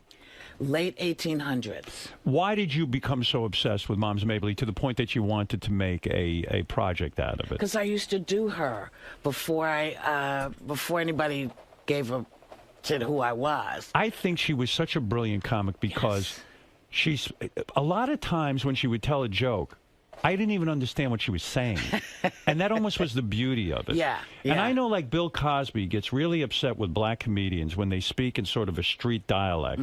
But that's what I love about black comedians, when they do get up and speak, because that's what I loved about growing up in a black community, when guys would really talk in this raunchy kind of way. Yeah. And Moms was just dirty, filthy, and bawdy. Except she was all of that without saying one bad word. Right. It was all innuendo. Well, did you ever hear her party albums? I mean, yeah. All right, those were dirty. Ish. Yeah. Right. But, compared to us. Right. They were pretty dirty. Yeah. But then she could also go on Merv Griffin. Absolutely. And more clean. Absolutely. Listen, man, she played all these great parts. She played Sing Sing. She played all kinds of prisons. I mean, she was able to go and do stuff. She looked like an old woman. Right. You know, and so people were like, yeah, sure, come in and she would just flatten a place. Right. You know, and the great thing about the documentary is I was concerned about the material because, you know, today you listen to comics and it's a whole different thing. They tell you everything, the size of everything and every little pimple. Yeah. But Moms, you need to follow what she's saying in order to get it. You have to allow the silences of her beats. You decided you wanted to make a documentary about her life. So how do you go about doing that? You first went to HBO. First, we went to HBO. They said, we're going to make a documentary. We'll make a documentary. And then it got a little tough for them and us because we had two very different ways of looking at things. What did they want to do? They wanted to do more of a biopic. Right. And for me, there wasn't, you know, the thing about... You see, I thought that when you first told me you were doing a Moms Mabley project, I thought you were going to play Moms Mabley. Well, the whole idea originally was I was going to do it on stage, Right. as a one-person show, and then I would realized. I would go see that in a second. Well, I'm still going to do it, but Howard, I realized that the last time I did Moms was almost 30 years ago in San Francisco. Did you? Can you do the impression? Is it? Oh, Howard, what are you talking about? Right. You know I can do Moms, Howard. You know I love your show, don't you? And she would kind of walk on. Maybe you're right. She wasn't really an old lady, but she would dress like an old lady, and she'd have those like weird shoes, The big shoes, the the giant house shoes. coat. I mean, she started this character figure 1929, 1930. Right. And she was a young woman then. So Moms was Moms right at 25. She was a young woman playing an old woman. Playing an old woman. And when she died in 75, she had grown into Mom. And you think about it, there were no roles for black actresses back then unless you were in Gone with the Wind or something. So she created a role for herself as an old woman when you think about it. It was really quite brilliant. Well, I mean, the thing that I think she figured out was that she had her place and she was going to rock it, and she did. Do you think the hard part for putting together a documentary is it getting the rights to all of the performances? Do you have that in the documentary? That was easy. Oh yeah, the getting the rights was easy. It's the pictures and the clips. And so you have the clips of Moms performing. Do you get the clips of her like on these talk shows? Oh yeah. Oh, you do. Oh yeah. Oh wow. There's some great ones. There's a wonderful. She did in the last year of her life. She was on. I think it's the Billboard Awards or the Grammys or something, and she's there with Chris Christopherson. And he can't believe how lucky he is to be. Mom's Mabley. She's funny, and then honey, she takes those teeth out. Oh my God. And she says she says, what are you gonna do? He said, anything you want to do. She would just. And the other great thing is that the material still works. Did she have a horrible? It's still funny. It's still funny. Whoopi, did she have a horrible personal life, Moms Mabley? I know nothing of today it's so different. You know everything about everyone. Like I know who you've married, who you've I know everything. With Moms Mabley, you didn't know anything. You didn't know about where it. she came from. No. And the way the character worked better because you didn't know anything about her. Did she have a personal life? She had a very good personal life, and there's some secrets that I'm not going to tell you on air, but I'll tell you when Give me one secret. Let's see. That many of the traumatic stories about her may not be true. In other words, she might have had a pretty good upbringing. Yeah. Wow. And so she embellished? Well, I think people, and what tends to happen with performances, people embellish for you. Right. You almost don't have to do anything. It's so true. Yeah. And so suddenly she was, she had been raped twice, and then she had kids, and she gave them away. And so it was this big, giant story that may or may not be true. That's why I didn't want to do a biopic. Do you get that in your personal life? Like people come up to you who you don't even know and say, Whoopi, do you remember when you did this? And it's absolutely not true. Yeah. Happens all the time, right? All the time. Yeah. So you go to HBO. You say, I want to make a documentary on Moms Mabley. They're all for it. They love it. Then you start doing it, and they thought you were going to be probably playing Moms Mabley. No. I think they wanted more of her biography. And what I knew and that they didn't was that there wasn't enough there that was provable. There's a lot of rumor. I didn't want to go with that. So you say, look, I want to get her performances. I want to turn younger people on to Moms Mabley and people who knew her. Like, okay. So then you go out and you have no trouble getting her performances. No. But the trouble that you have producing the documentary is getting photographs of her? And clips. These clips are expensive. You talk about the clips from talk shows. Talk shows and, performance shows that she's done. And, what was the most expensive clip from what show? Do you recall? I don't recall. Because what happened was, once people realized that I was actually paying for this out of my pocket, they were like, oh, okay, well, we let's talk about this All now. right, And let I me was see if we like, can help you. okay. Because you're beloved, and people are like, hey, we don't want... Beliked. Yeah. I don't know if I'm beloved. No, You're you're beloved. beloved. And people love you, and they don't want... Like, if they think it's a corporation putting it together on HBO, they'll charge a certain amount. So do you have to go to, like, Merv Griffin's estate and say, please give me these clips? Yes. But not give me. Right. What are you going to charge me? And you know who was the best? Who made it the easiest? Hugh Hefner. Really? Yeah. Hugh made it so easy for us because Moms did Playboy After Dark. I remember that. That was fantastic. That was a great show. Yeah. Oh, my God. Yeah. So you go to Hugh Hefner and you say, hey, I need this. And he's like, you know what? Hey, here you go. Isn't that surprising that he's so generous that Well, way? he's always been really nice to me. I've been really lucky with Hugh. He's always been kind, and so he said. How do you "You're know doing him? what?" Have you done the Playboy interview a bunch? Yeah, well, not a bunch. Once. And once or twice I proposed that I would pose for them. Oh, is and that they were right? like, yeah. And they were like, no, let's just talk. Would you have done Come on, that? I want to be in the magazine. Would you have posed? Was that really a concept of yours? No, look, these I have not worn a bra since year one. The girls are so far on the floor. They would have to back up so much to get them. Have you ever appeared nude in any production whatsoever? No. Never. No. You would never do that. Please, I know what's under here. You're not looking to show it up. I don't want to show anybody. Well, you're so right, because people say, well, how can, you're so outrageous. How come you've never shown your penis in public? I go, Right. because there's hardly one there. I said if I had something big to show off, I would show it. Yeah, if the girls were up on my shoulders, Right. sure, I would be popping them out all the time. But that's not what's going on here. I can tie them in the night on my head. So when you started this Moms Mabley project, how does it end up on HBO if HBO and you parted ways? Because they began to understand that what I was trying to do was the better plan. It is the better plan. It is the better plan. Because, I mean, if you think about it, you could have just shown Moms Mabley on the whole performance of her doing Hugh Hefner's Playboy Right, show. right. But instead, you're taking people around and saying, hey, let me give you an education on Moms Mabley. Well, yeah, because what I don't know how I missed it, but what I didn't understand was that she had played a huge part in the civil rights movement. She did? Yes, because she was talking about all of this stuff in her show. That's true. In ways that people didn't realize they were getting schooled. Right. But they were getting schooled. And so it was like, oh, my God. So you look at the fabric. She did Abraham, Martin, and John after... right, I remember. Oh, that's Martin right. Luther King was- She recorded that. Recording, yeah. And when you hear her sing it, you get it because you realize, yes, these are people that she knew because she did know John Kennedy. She did go to the White House. Where did all she those live? Things. She lived up in New Rochelle. Oh, she did? Mm-hmm. She's from Brevard, North Carolina. That much I know for sure. And she lived in New Rochelle. She worked a lot at the Apollo. She did Carnegie Hall. She played all these places. She was, at one point, the highest paid female entertainer in the world. You know what I admire about you? You have this passion for Moms Mabley, and you actually went out and did something about it. Now that I think about it, it kind of inspires me because I do have certain people in my life that have influenced me, and I'm fascinated by them. Right.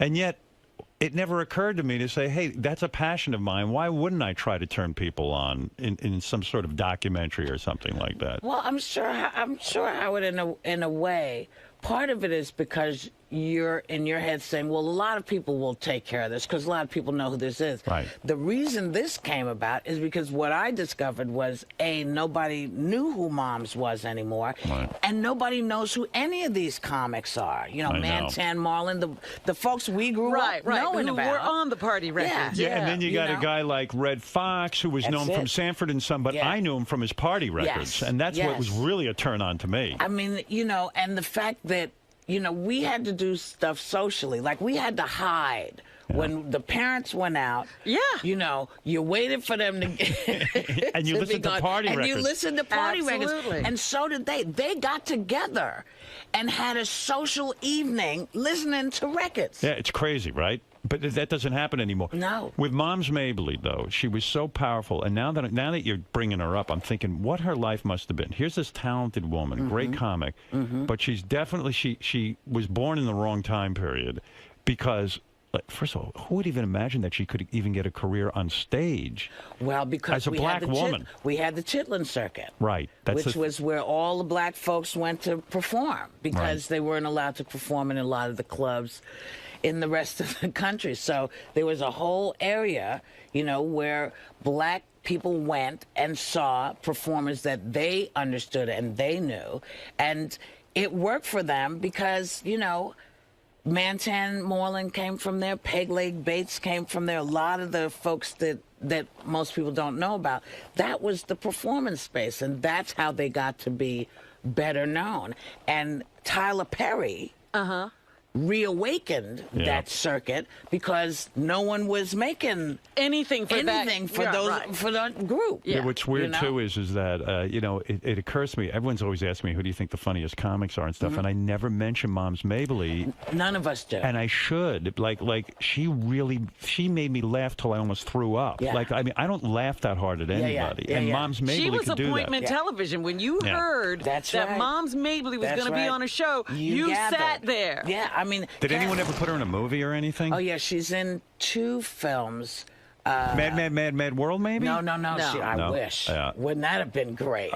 Yeah, that would have been cool. But there were no female comics. There were comedians. Yeah. But no comics in that movie. No females. Did you get to meet her family when you made this thing? No, there's not a lot of folks. Not a lot of folks left. Wow. Was she married? It's hard to say. Wow. I know it's a complete mystery. In a way, it is. And you identify with her because she was one of your heroes. Because she was funny, and she told stories. You know, it's like Richard. For me, Richard Pryor is that's my brain. Right. And Mom's is my brain, because anybody who can tell a story and leave space for a punchline, I think is great. Right. You know? She's brave in that she could literally take a pause on stage. Right. That's right. Yeah. That's a weird... I talked to Jerry Seinfeld about that, about timing and stuff. Yeah. People say, what do you mean brave? I mean, when you're in front of a crowd, to take a pause... That's right. There's silence. Yes. And it scares the shit out of you.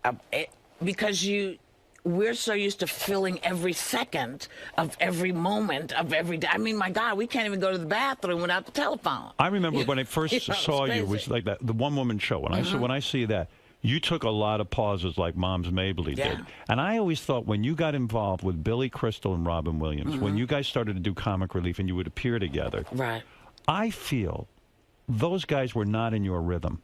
Robin Williams is a kind of tell me if I'm right about this, because I've always wanted to ask you. I always feel Robin Williams is this frantic kind of, he's got his own energy. It's and I felt Billy would stand there and almost try to be his straight man, like his Carl Reiner to the Mel Brooks. And he would try, and then you would be on the stage and you work a completely different way. You'll work through an impression and a character and stuff. And then you're sitting there going like, I'm trying to sort of figure out where I fit in with these two guys.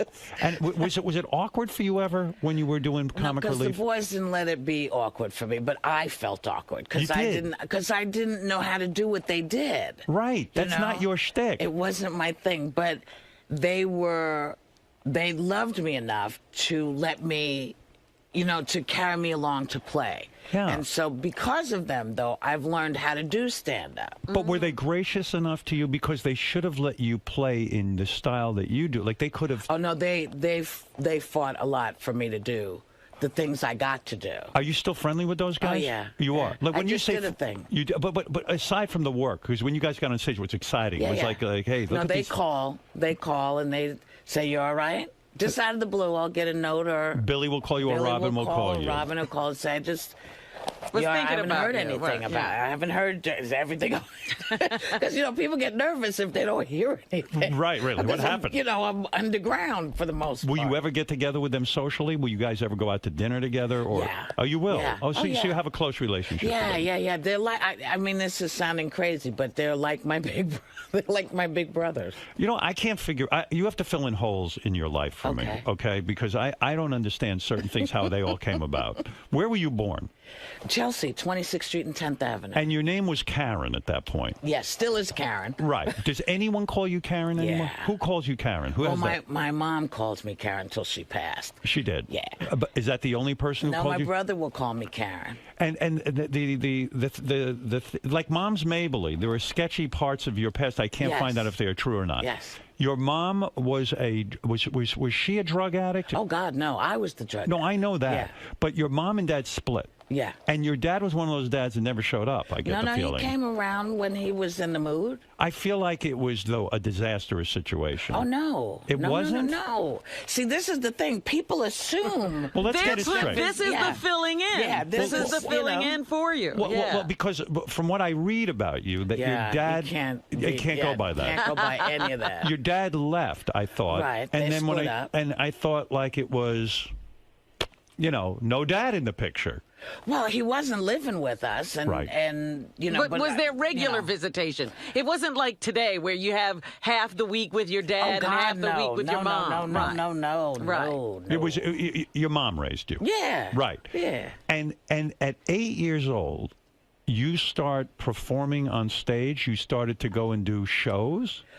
When I was 7, we have the Hudson Guild is downtown, and it's a settlement house, and they had a children's program that Helena Rubinstein paid for. Wow. And so I was part of the Helena Rubinstein Children's Theater at the Hudson Guild. And did people recognize you at that theater group as someone as like almost like a prodigy that you were were you a great performer right away? I probably wasn't, but I liked it. I was a bold performer. Did you say that I am going to be a great performer one day? Did you say that to yourself? Was that your fantasy growing up?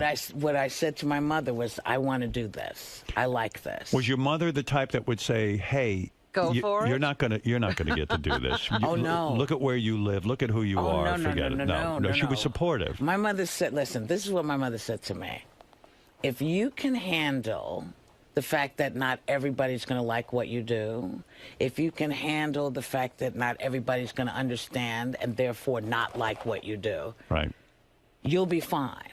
If you want to follow the crowd and do what everybody does, that's fine too.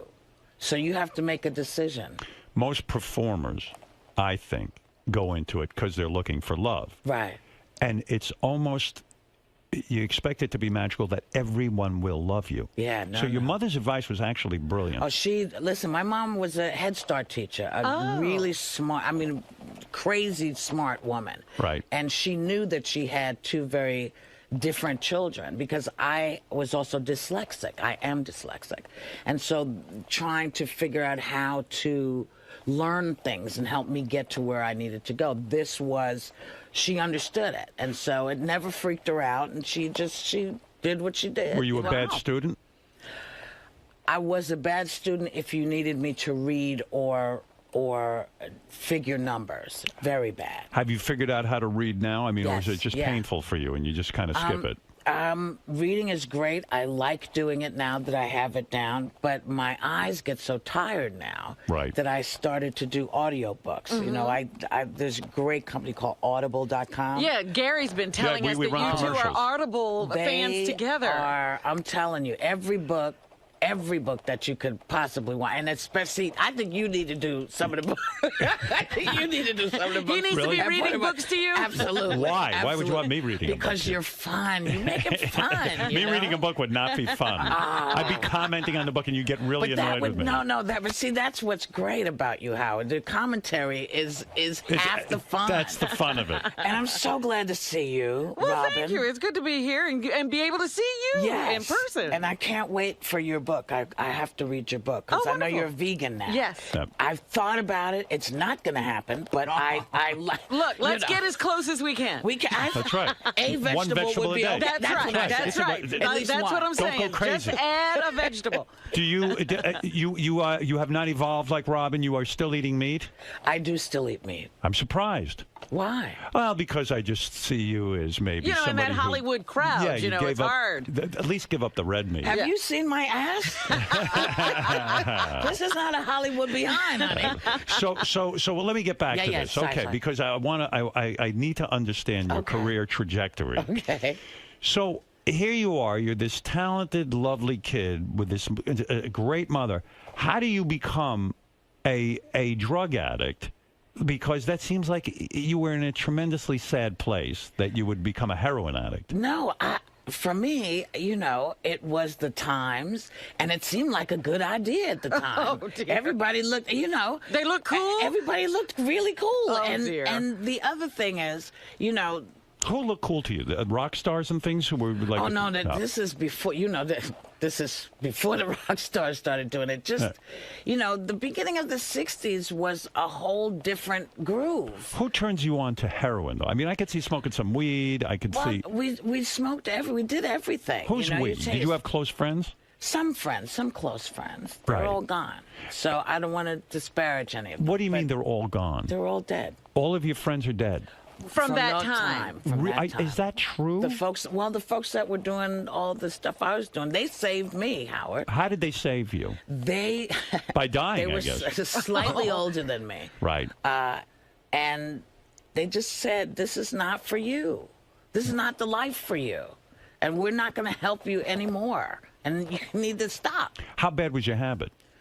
Kind of bad. I mean, like you were spending money, and you didn't have the money to spend. No, You weren't a didn't rich have the- person. No, I wasn't rich. And so I could make money happen. It's kind of a skill, you know. How did you make money happen? You took a lot of shitty jobs? A lot of shitty jobs. But you never had a rob or anything like that? No. What was the shittiest job you had at that time? Cleaning toilets. Oh.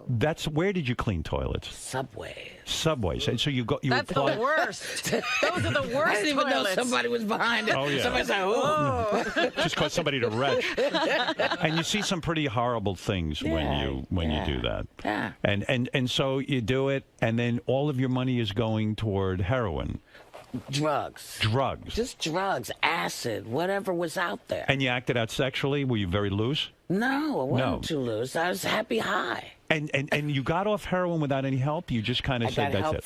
from the folks that I used to get high with. They stopped. They But stopped withdrawal everything. is a bitch. A little bit of a monster, yeah. Yeah. Yeah.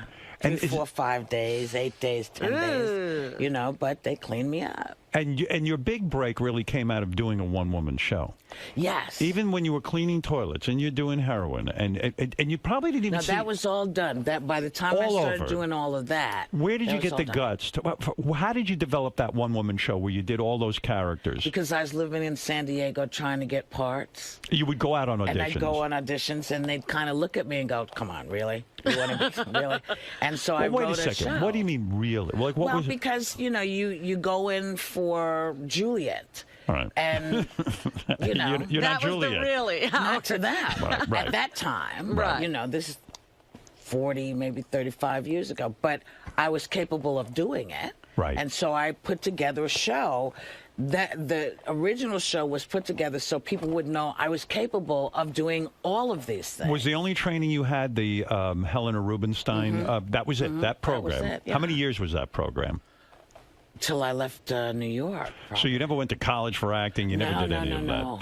And you said, wait a second, the only way I'm ever going to get an acting job is if I create my own material. Yeah. And so you begin to develop characters.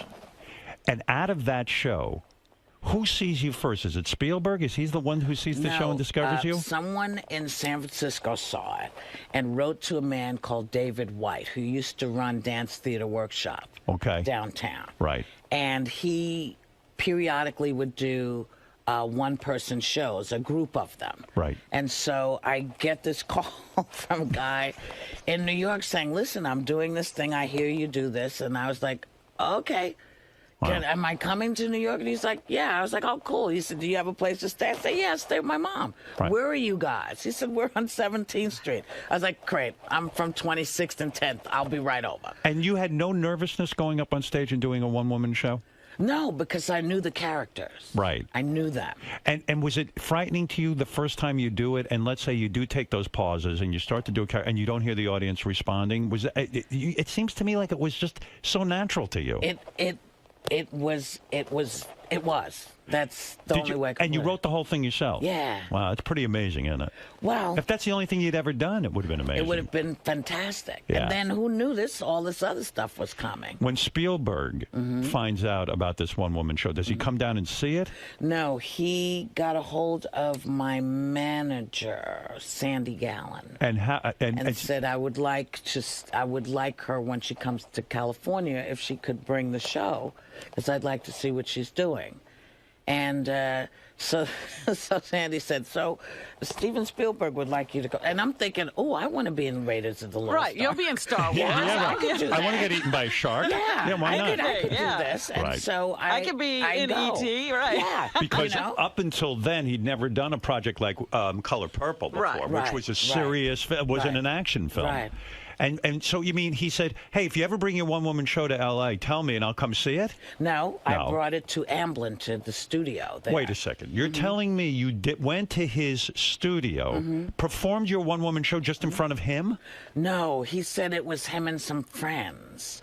And when I came out, It was Michael Jackson and Ashford and Simpson and Quincy Jones and. Oh my God! Wow, that's kind of where. What an intimidating crowd! Yes. When you go, first of all, when you're going there, then you assume, hey, I'm doing this for Steven Spielberg. Right. Already as a big-time director. Yeah. Do you get nervous then to do it? I'm very nervous because they've also said to me, "Do not." Do some of the other material. What do you mean, the more racy material? No, I had a whole. There was a lot of material that wasn't in the one-woman show. The one-woman show. Yeah. One of them being Blee T. Oh. About the black E.T. that comes and he lands in Oakland. And they said, do not under do no this. circumstances. No circumstances do this. Because what? They're afraid they'll offend the great Steven Spielberg. I think they thought it would be offensive. And Right. so now I do my show, do everything I'm supposed to do, and people are saying more. Right. And that... Now you got to get into that other material. I say, I don't really have much more. I have one thing, but they told me not to do it. But if you want me to do it, and they said, yeah. And I said, okay. And I figured this is the end of my career. Right. It started at the beginning of the show, and now it's over. And they say they want more. You do Black E.T., Blee T. And he is on the floor. He loved it. He loved it. And that teaches us a lesson, doesn't it? It's like, you know what, sometimes the more outrageous you are, or when everyone tells you no, sometimes you should say yes. That's what you absolutely need to do. Well, sometimes you have to gauge for yourself. Right. You know, is this a person who can deal with it? And the answer was yes. Yeah. And what an audition. Like, he never asked you to read for him specifically for The No. Color Purple. No. He never said, hey, And then he laid that on me. what did he say? He said, well, I'm going to be doing The Color Purple. I said, oh, cool. I read the book. My daughter and I, we stopped our bus. We listened to it because Alice Walker was reading it in San Francisco somewhere. And I just said that how great it was going to be that he was doing it. He said, well, I would like you to be in it. And I was like, as what? Right.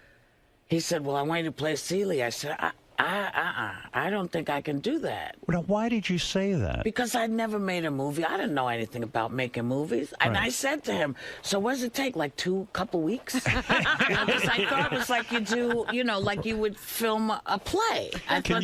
This is the exact opposite advice they always give everyone. They always say, if you go in on an audition, say you can do anything, and don't. But you do the exact opposite, and it all works. Well, I didn't want to lie to him. Right. I didn't want him to think that I actually knew anything about making movies. Sandy Gowan was probably ready to kill you because No, Sandy wasn't there. He wasn't there. Sandy wasn't there. Because, I mean, so you tell Steven Spielberg, it's very nice of you to offer me this Yes. role, but I don't even know anything about making movies. I Yeah. can't do it. And Right. he insists that you do And it. he says, well, I know a lot about making movies, and I can help you. Yeah, that's And beautiful. I was like, okay, but if I'm really bad, he said, I got it covered. Wow. Yeah, so That's amazing. So now, who's the first person? So you're freaking out, I'm sure. I'm totally freaking out, but I can't tell anybody. Well, wait a second. When he says this to you, is Quincy Jones standing there, Michael Jackson, and everyone Now, else? Quincy, I think, was in another room because Quincy was one of the producers as Right. well. Right. And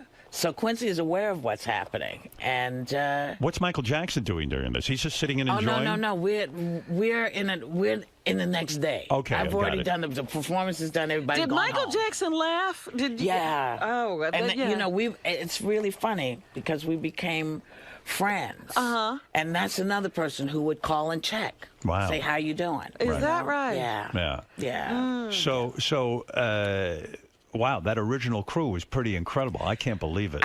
Neither could I. Yeah, I mean, I just think that is the most intimidating situation, and in a way, the perfect test for Steven Spielberg to see what you could handle. Yeah. Because you put a room full of people like that together, if you can hold up, you could go on a movie set and do anything. Yeah. Was it hard the first day on the set for the movie? No. What it was it was insane because my mouth was open like this. Oh, we're on radio. You can't tell. Okay, my mouth was hanging open because, I was sitting at a table, and I'm dressed as Celia, and I'm sitting at a table. We're in the juke joint, and the guys are setting everything up, and they put a light in the in the flower thing that was sitting on the table. And I was like, what is that for? Yeah. And he was saying, well, that's so we can see your face. What? I was like, That's how you do that. I mean, you know, at one point, there are several things that happen. There's a field full of purple flowers. Right. And then there's a field full of corn. And I come in, and the field full of corn is there. And we go and rehearse, and I come out, and half the field is gone. Wow. And I see them putting the purple flowers in. I was like, oh, that's how you do. Because you never, I mean, it never occurred to me that things weren't growing when you see them growing in the movies. Right. And the greatest thing was, it has not, all that I know about movie making has not altered how I see movies. I still believe what I'm seeing in the movies, which I'm really happy about. Right, yeah, you still you don't suspend see the all... inner workings, you see the movie. You still suspend disbelief and go, wow, it's pretty incredible. Yeah. And it is mind-blowing. So when they send you the script, when you get the part, you can't tell anyone. Why can't you tell anyone? Because Stephen wasn't ready for folks to have the information that he was doing. So you don't even tell your mother, you don't tell anyone. You tell your mother, that's it. But anyone else, that's it. I couldn't tell anybody. So, in the newspapers, I would see, Diana Ross being considered for Seeley. I'd be like, no. Wait. And then I'd call and say, listen, I hate to bother you, but I just read this. He said, no, it's just rumor. That's going to be you. Okay, it's still you. And so you'd see all of this happening, and then, suddenly they said, okay, we're doing it. Are you still friendly with Steven Spielberg? Yeah. So when he does Abraham Lincoln and the movie, do you send him immediately a note, or do you call him? No, well, I went to see it. Right. Because I just thought it was great. And friends of mine are in it. Right. Esapatha Murkison, right, who was on Law and Order. She's in it. So, I got friends in it. I love to go see my friends working. So it's pretty I go exciting. And I said, yeah, it is very exciting, because I can say I know them. Yeah, it's part of the excitement of being famous and in show business. You know a couple of these people. Yes, it's exciting. Kind of cool. Yeah, it is. It's like, who gets to do that? Yeah. So when that movie is being made, do you get close to Oprah? Yeah, we're tight. Well, it was weird to me that you and Oprah for years fought. Not fought. No. But you assumed that Oprah hated you. Yes, and she assumed that I hated her. Why? How does that happen? Again, people say, hey, so-and-so's doing this, and you're not there. And it's like, oh, okay. In other words, Oprah's having a party and didn't invite you. And didn't invite you. Or someone would say to Oprah, hey, Whoopi's doing this, and she didn't invite you. And what I discovered, and when she and I finally sat down, because we met up at Tyler Perry's house. Right. And I said, what did I do? She said, no, you. What did I do? Right. I said, you didn't do anything. She said, well, you didn't do it. I said, well, what the hell? 10 years, 11, 15 years almost of not really. And, my mom adored Oprah. Right. We were all very close. And so, she was like, I don't know why I didn't just pick up the phone. And I had to say the same thing.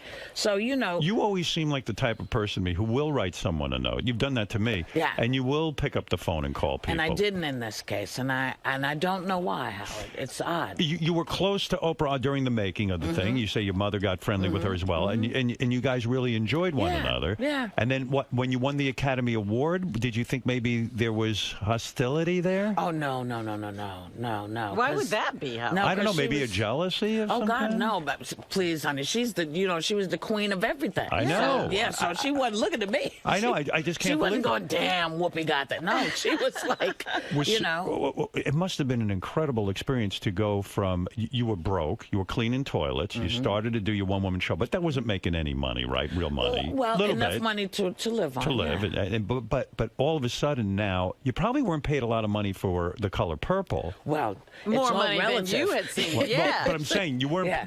But when you won the Academy Award, not for the Not Color for the Purple. Color Purple. for Ghost, Ghost, yeah. which to me, But we were nominated. Okay, you were nominated. Yeah. Everything changes, right? After you're in a huge, you start getting scripts and all that other stuff. No. No? I'm still Black Howard. And that held you back. I don't think it held me back because I worked all the time, but it wasn't like scripts were coming Flying at me. in, yeah. Because, and you're right, when you're a black actress, yes, it's hard enough white actresses getting a decent Yeah. role. When you're a black actress, especially things maybe are getting a little better, not think great, so. but then no one says, hey, Whoopi as the lead in Pretty Woman, or Whoopi as the lead in this. They have to go through all the people first. Everybody has to say no first. Everybody else in Hollywood has to be say busy. no before I can get the part. Yeah, and it's so true. And it's like a lot of times a role is generic. Anyone could play it, and yet they don't think the that director way. go, Yeah. I never thought a black woman in that role. I always. But it is changing slightly. I mean, we see it on Broadway. This wonderful People Felicia's are taking daughter every role. Yeah, Juliet. Yeah. With Orlando Bloom. I mean, it's happening. It's always going to be slow. So, it just is. To me, the quintessential role for you as an actress is the role in Ghost. I mean, it makes sense that you won the Academy Award for that. Because, I mean, it is one of that movie holds up, and your performance is unbelievable. It's the linchpin of the whole movie. Well, the only reason I got the part was because of Patrick. Yeah. What do you mean?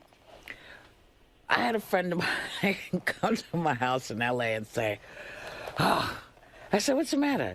She said, girl, I just came from this audition. Every black woman in the world has gone out for it. People got up out the grave to go audition for this thing. And I'm like in my head going, I haven't heard about it. Where have I Nobody been? told me. Right. So, we have lunch and everything. And so I call my agent, and I say, hey, I just heard about this thing. There's all these women go. They say, oh, he said, I was afraid you were going to hear about this. And I said, why? He said, because they don't want you. And I said, oh. Is what it, I do? Yeah. Why are you the only black The woman only they black don't woman want? they didn't want? Because the writer felt that I was too recognizable. Right. Well, when you think about it, you got into The Color Purple, and Stephen probably loved that you were this sort of unknown. Yeah. And wasn't looking for Diana Ross. No. And now all of a sudden you're known, and everyone goes, well, we got to get somebody who isn't known. And so I said, oh, okay. I felt kind of bad, but I was like, okay, because I was on my way. Now here's a black role you can't get. Yeah. Right. I mean, it's crazy. Always crazy. And so I go down to Alabama because Sissy Spacek and I are making Long Walk Home. And I get a call from my agent who says, hey, you remember that movie that you wanted to audition for? And I said, which one? He said, the one Ghost. I said, oh, yeah. He said, well, they'd like to come and audition you. And I said, what? He said, yeah, they want to come down and see you. I said, what happened? He said, well, they put Patrick Swayze in the part. And Patrick's first question was, why isn't Whoopi Goldberg doing this? Does she not want it? Does she not like it? And they said, well, no, we haven't gone to her. And he's like, what are you talking about? She's perfect. Right. They said, well, no, the writer feels that it would take people out of the movie. And he says, well, I don't think I'm going to sign on to this until we at least audition her. Right. Wow. I never met him. Right. And they said, okay, because they really wanted him. And so they came down to Montgomery, Alabama. Wow. And Patrick Swayze and I met, and the first thing we did was start laughing. I don't know what it was, but somehow we were connected. I can't explain it. And we just started having fun, and they went back, and a couple of days later I got the offer. When Patrick Swayze had the kind of juice to do that because he had that huge hit movie already, the one with the baby. Yeah. So he had the Dirty huge Dancing. Dirty Dancing. He had the huge hit movie, so he had the clout to do that and the juice to even say, "Hey, I'm not doing this without Whoopi Goldberg." At least audition her. And if she's wrong for it, then I'm not going to stick it. But there are people who come along in your life who give you those kind of breaks, and it's like unbelievable. Yeah. Was it? It must without asking, without. Of course, it must have been difficult when he was dying, right? Did you have a last conversation with him? Yeah, I forget what we were doing. I might have been doing the Whoopi show, and he was kind enough to come and do a part on it. Yeah. And he said, look, I got the time I got. I'm having as much fun as I can have, and I'm going out like I came in, a big baby. Wow. I love. He was unlike anybody. He's just a good person. Yeah. And so he's the one I thanked when I got my Oscar because he and the casting director who had been bugging the director to at least let me come and audition. What'd your mom say when you got that Oscar? Well, it's really strange how she wasn't there. Why? Because she did not. She went when I was nominated for Color Purple. She was in the audience. We were there, and we didn't win, but we lost to somebody who you respect. You know, Who'd you lose to? Geraldine Fitzgerald. Oh, Gerald. Who did Trip to Bountiful? Uh-huh. You should have won it. No. This woman had done such good work for so long, but because she was a New York actress, she was overlooked. Never won. Right. But she won this time for a really great part, which also Cicely Tyson, this tells you it's a great part. Cicely Tyson won the Tony for it. Right. It's a great part. Right. And she was great in it. So she won. And it was like, and she grew up in, she didn't grow up in Chelsea, but she lived in Chelsea with Rip Torn. Right. So I would see them, you know, in my youth. And so it was like family won. So it was great. But she didn't want to be disappointed in public. My mother was really very private, so she didn't want anyone to see that she would be disappointed if I didn't win. Well, that's crazy, right? And so I call her, and she didn't even watch. She didn't want to jinx it. Yeah, so I called her. I said, "Ma," she said, "Hello, Karen." I said, "Were you watching?" She went, "Watching what?" I said, "Ma, come on. The Oscars are on."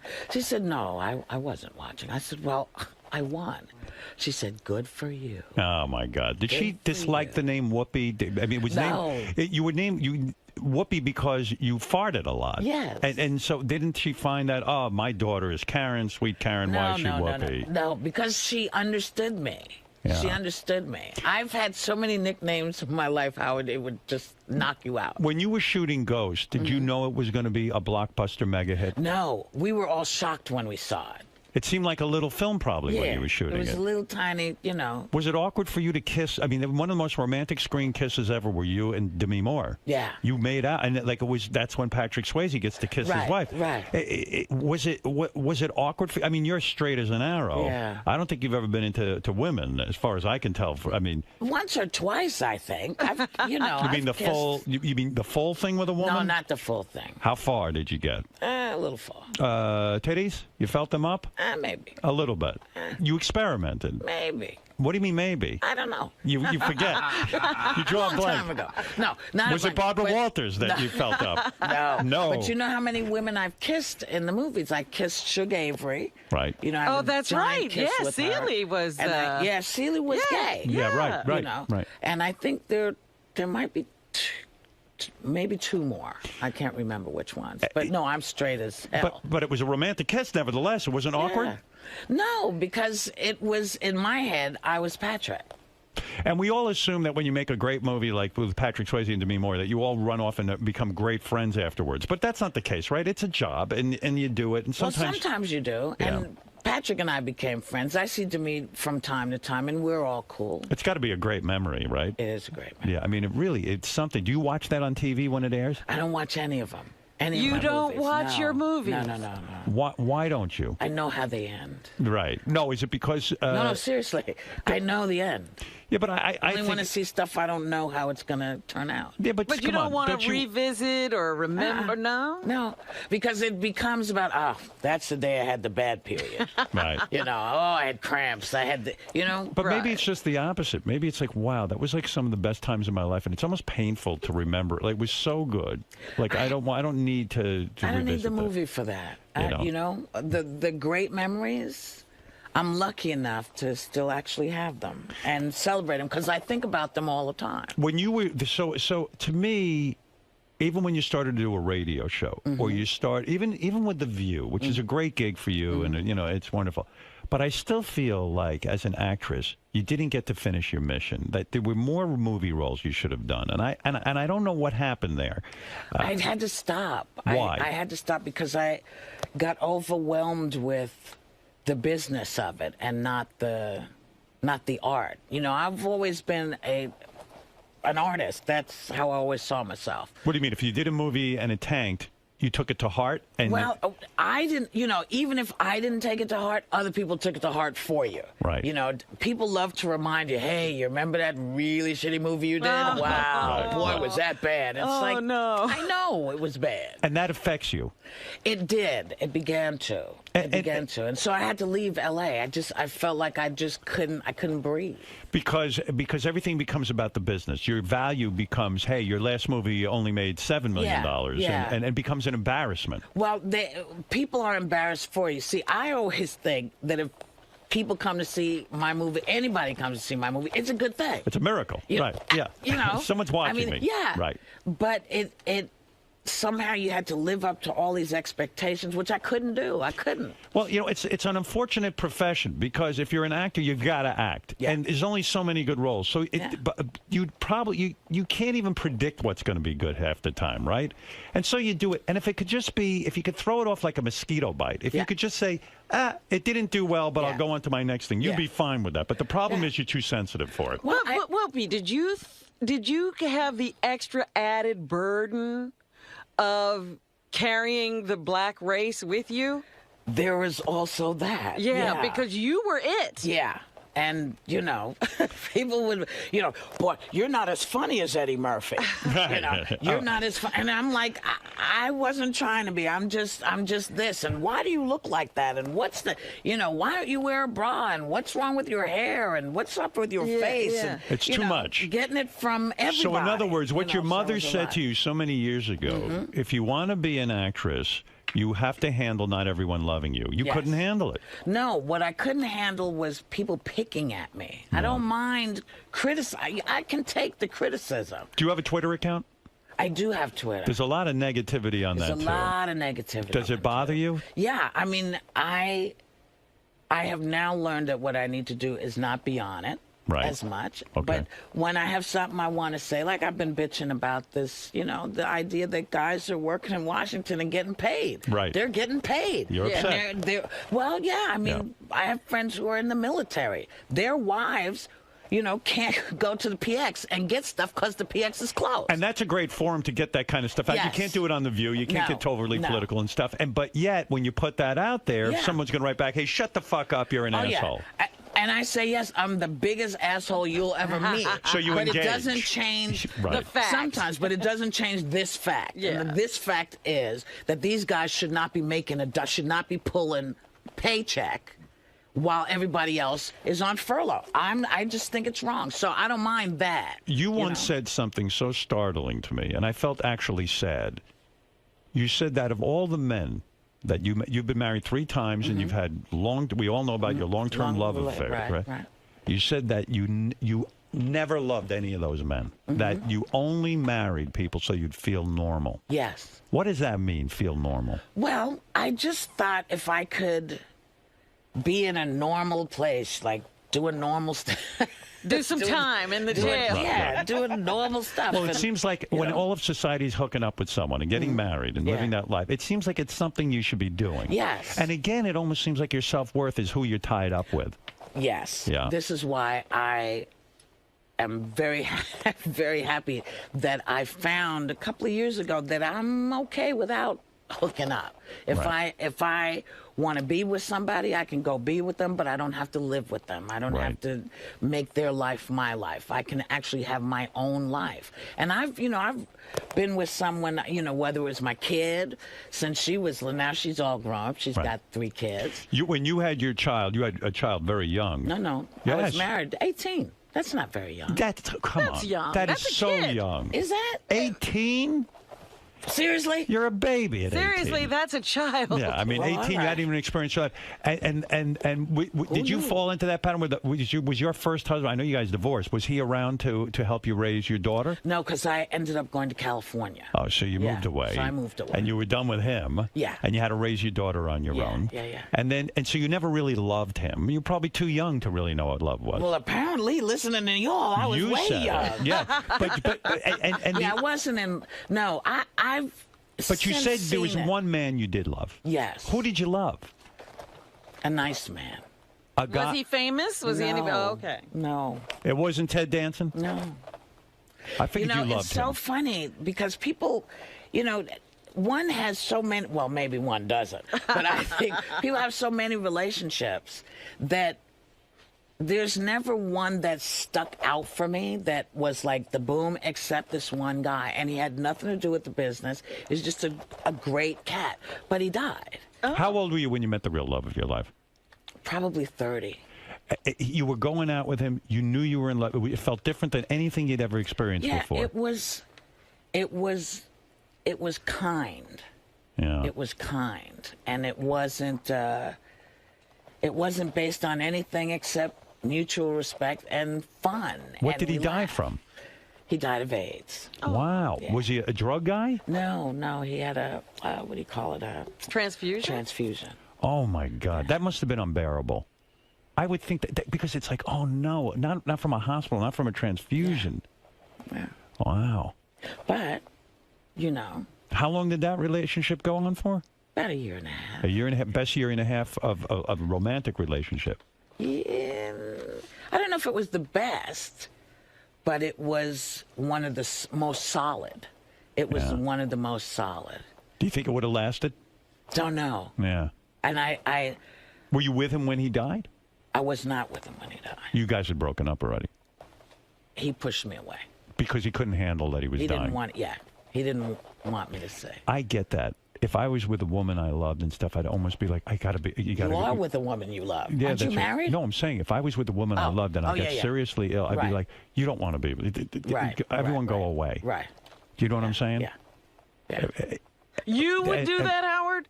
Well, of course, everyone would have to Not. stay with me. But I understand that, but that must have hurt you tremendously.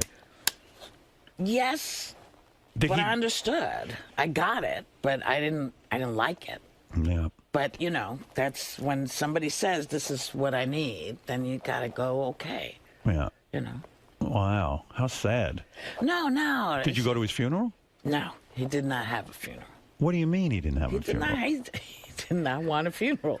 Wow, this is some guy. He was pretty great. He was a pretty great guy. That's macho. No Macho. funeral. He's like, look, what do you? What? How do you not have a funeral? I mean, you mean it's just somebody puts you in the ground? That's it? No, you're scattered. Oh, I see. Yeah, you just get blown away. Wow. It was good. It was good. And it should not make anybody sad. This was a guy who lived a great life, the life that he wanted to live, and you know, he was a great man for me, and I had a great time with him, and I have nothing but happy when I think about him. Were you early on a phone sex operator? Once, yeah. Can you make money doing that? I don't know if you can now. You would get on with guys. You went to work at a place where you would. No, you do it from home. You do it from home. You did it from home. Yeah. Yeah. How many calls would you take a day? In the evening, never in the day.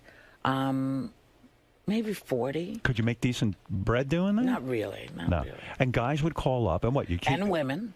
And the trick is to keep them on the line as long as you can. Yeah. Women call? Yeah.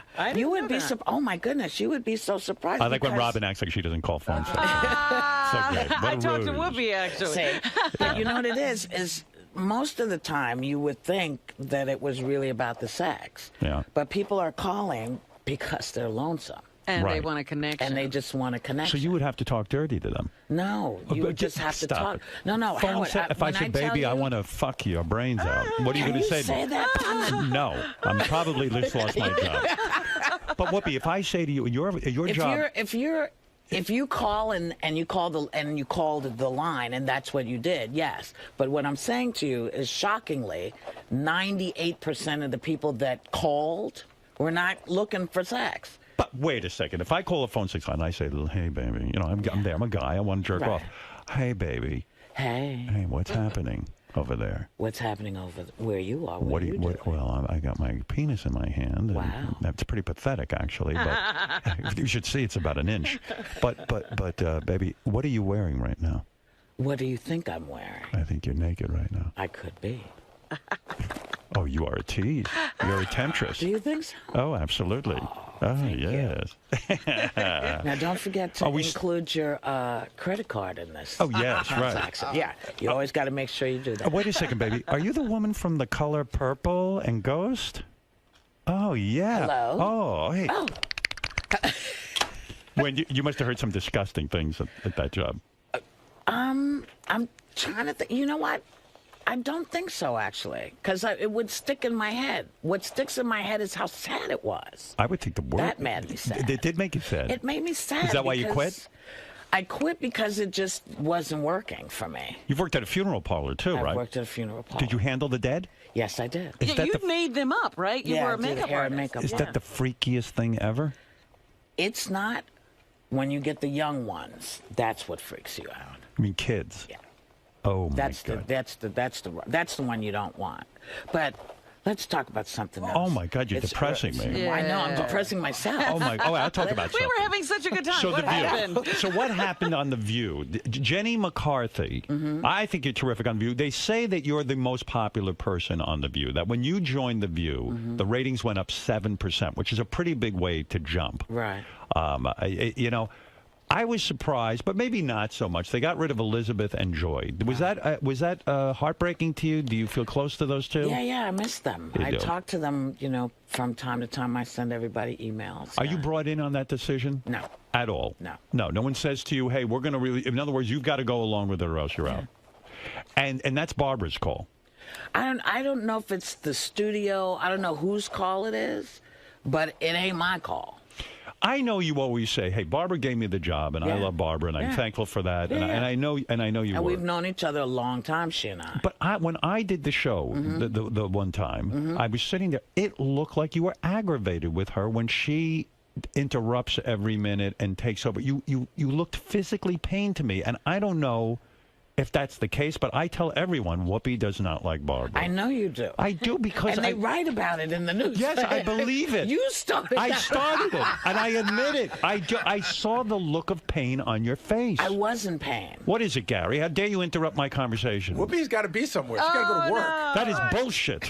And she contractually has to be there. Whoopi control. Oh, that's so impressive that you contractually have to be They're going there. to come get you. They will come get me. Throw you in View But no, jail if you're I late. was in pain that day. I didn't even get to the Hollywood Squares years. I wanted to ask you about that. Well, then maybe I can come back, Howard. I feel you did that. I feel you did that for the money because you got $14 million to be. Who told you, Chow? Who told you that? I heard you got $14 million to be on Hollywood Squares.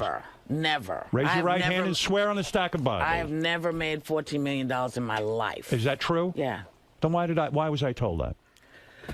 For the same reason you tell people that I don't like Barbara. That's And the same terrible. reason we think Mom's Mabley was raped twice. That's right. That's right. You All know. right, listen. Let me sum up. The one thing I always wanted to know, because Bill O'Reilly does the show. Right.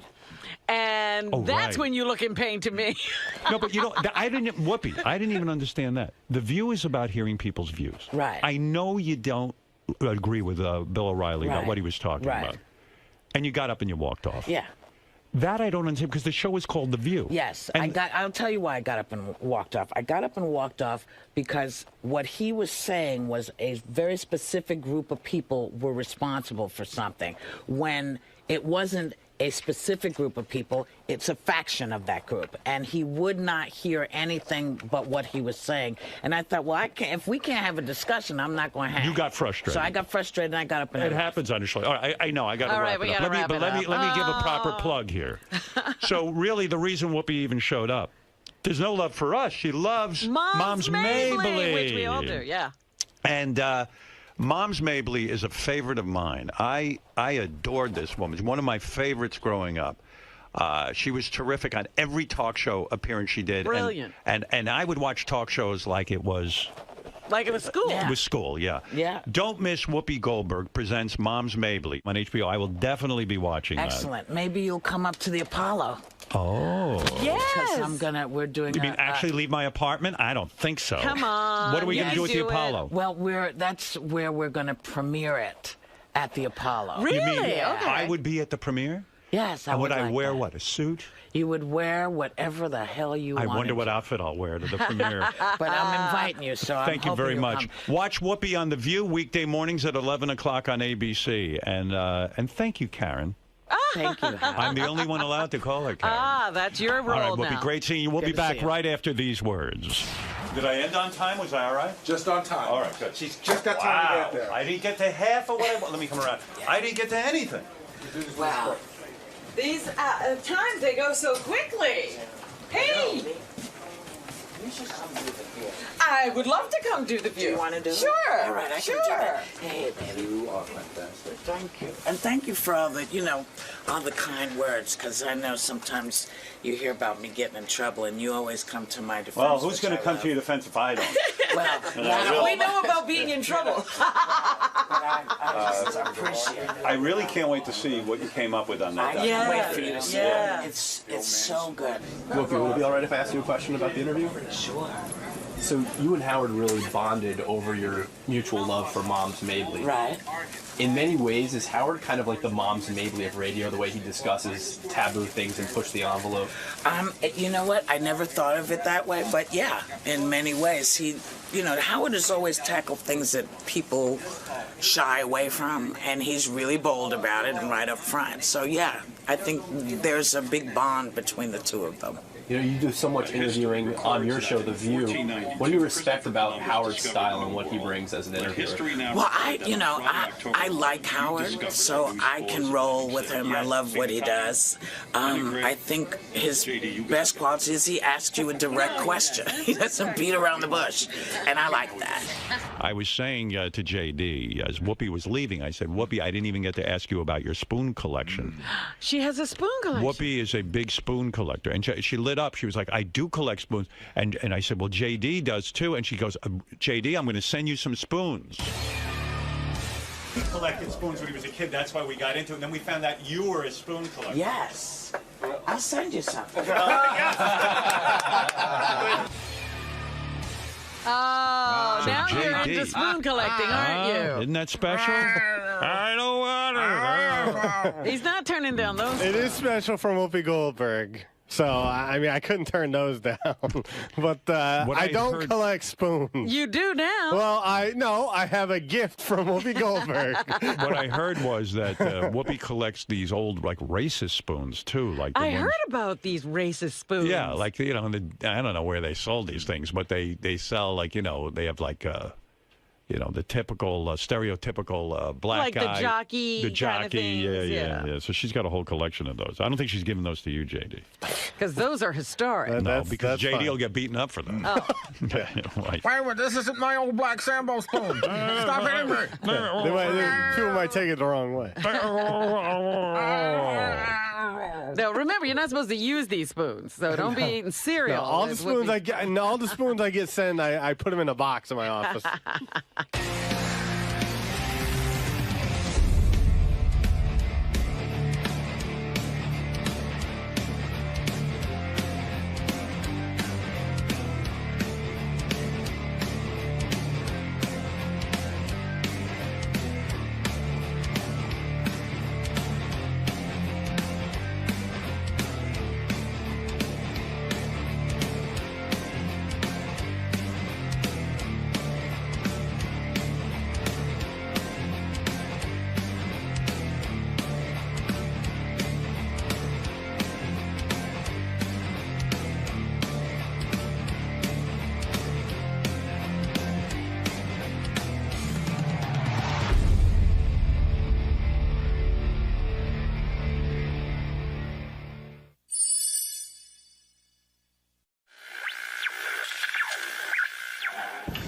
What happens when Howard Stern's staff asks him the questions they've always wanted answered?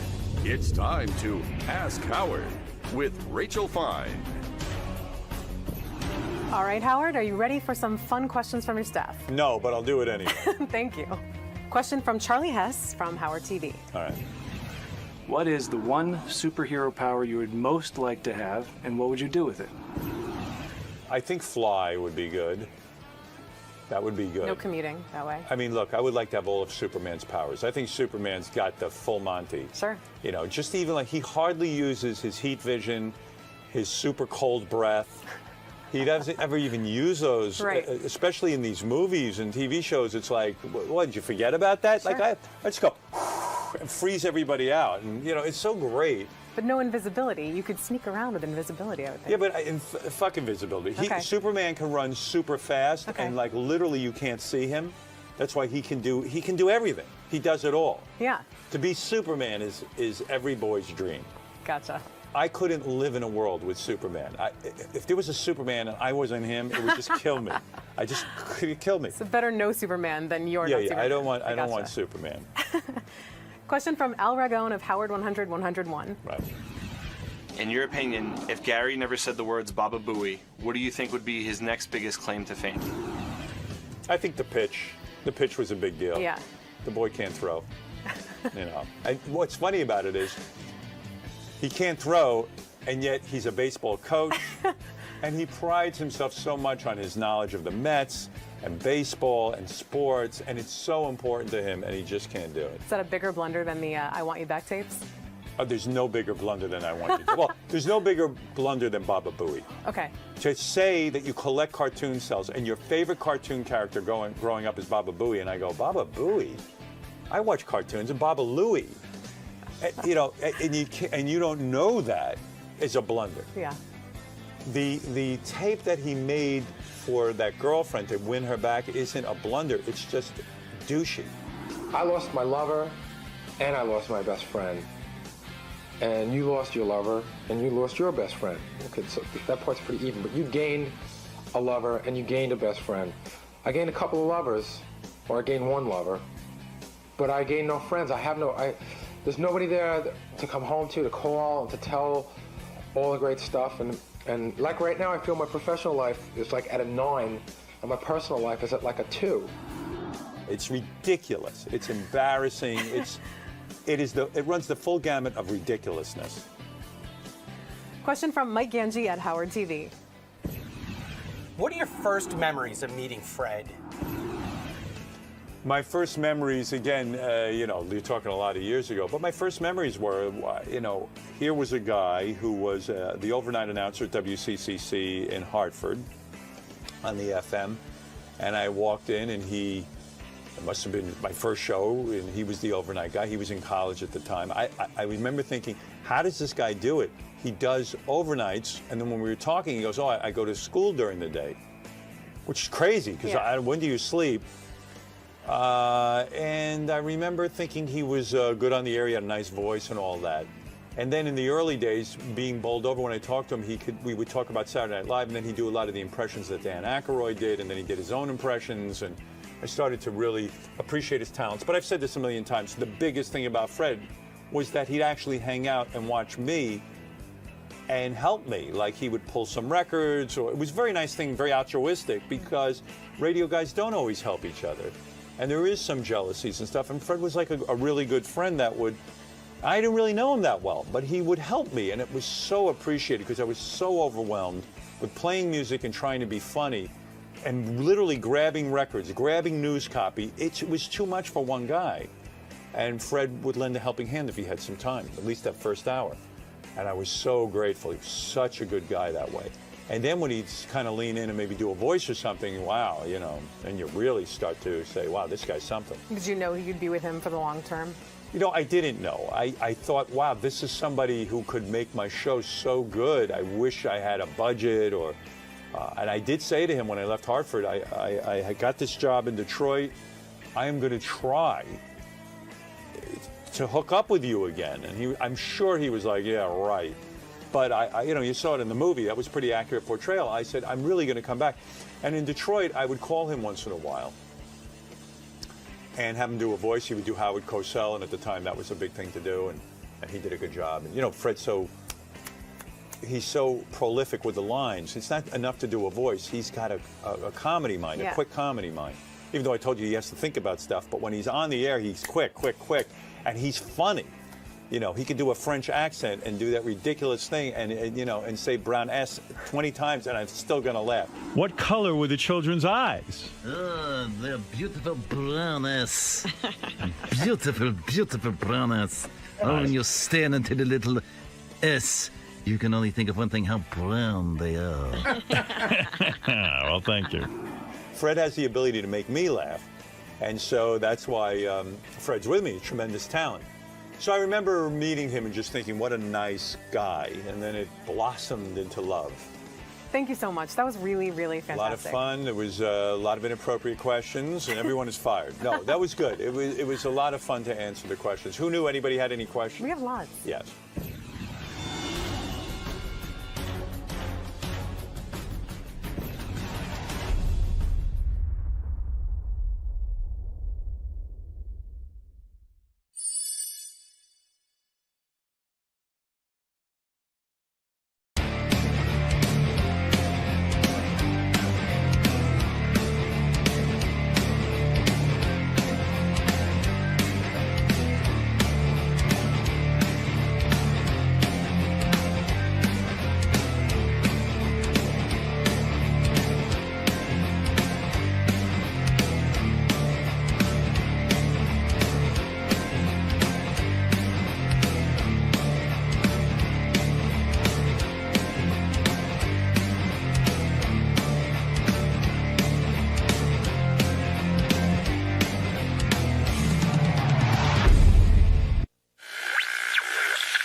I'm ashamed to say that this. All right, let's try it.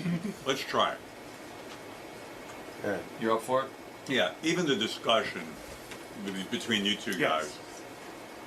I've just always been offended when you say, "Oh, John and I, what a great night." Oh, Gary, what a great night. Gary is. Well, it's like, Let's not saying anything about you. Yeah, right. Why would you even be involved in that conversation? Because he spent a weekend on a boat with his kid. He's a great dad. I've seen Gary with his kids, and I'm telling you, he's a great father. I'm not commenting on you because I've That's never right. seen you with your kids. How come? Right. How come? Why would you get offended by that? How come? I was just saying, I'm throwing me. I'm But just Scott, as good. how come if he says I'm a great father, Will's not offended by that? Because I don't know. Will's a pussy. No, because it's not about Will. It's about Will. Will wasn't a dad when that comment was. He's one now. It's just, but why are you in my business?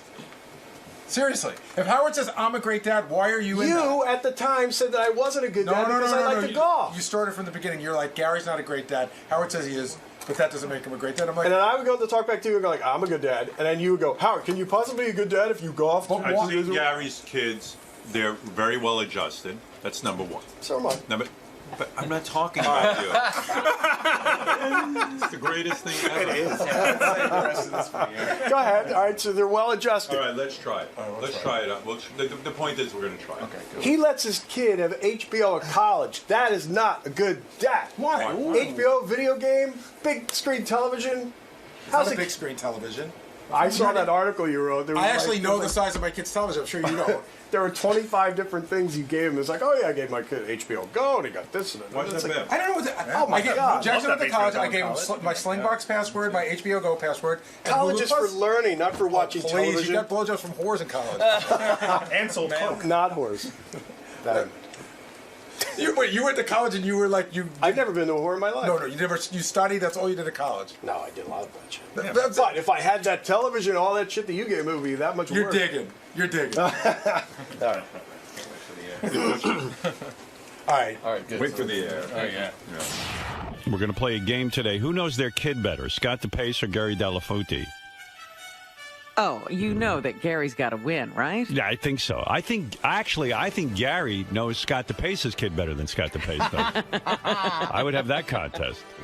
Just have. Easy. You'll lose. I'm Gary's gonna win. Gary's like the best father I know. He knows everything about his kids, and I know you've been studying all weekend. I got the. He studied? Yeah, like he was practicing with his son and. Look, Oh, I wanted to God. ask a couple of simple questions. I got those out of the way. I have no idea what you guys are going to ask. By the way, I'm not saying you're a bad dad. I'm just saying you get silly competitive. Over anything. It's that's a good thing to have. I know, but it's the Competitive strangest thing with Scott. I'll be talking to Gary. I go, Gary, you're like the best dad I know. And Scott goes, hey, what about me? I'm a much better dad than Gary. And I go, And it's not even about him. I go, I wasn't talking to you. No, you singled him out on the show. Right. And I simply said to Gary, not to you, I Right. said, well, I'm a good dad too. To which he commented, no, you're not. You golf too much. So what am I Now, the gonna do rap with on you is you'll be with the kids when it's good for you. Gary will be with the kids when it's good for the kids. Howard, you know whose rap that is? Gary's. Okay. It's not the. It's I an bought into it. It seems reasonable. Hold on, I'm coming in, Howard. Is your handshaking getting worse, Scott?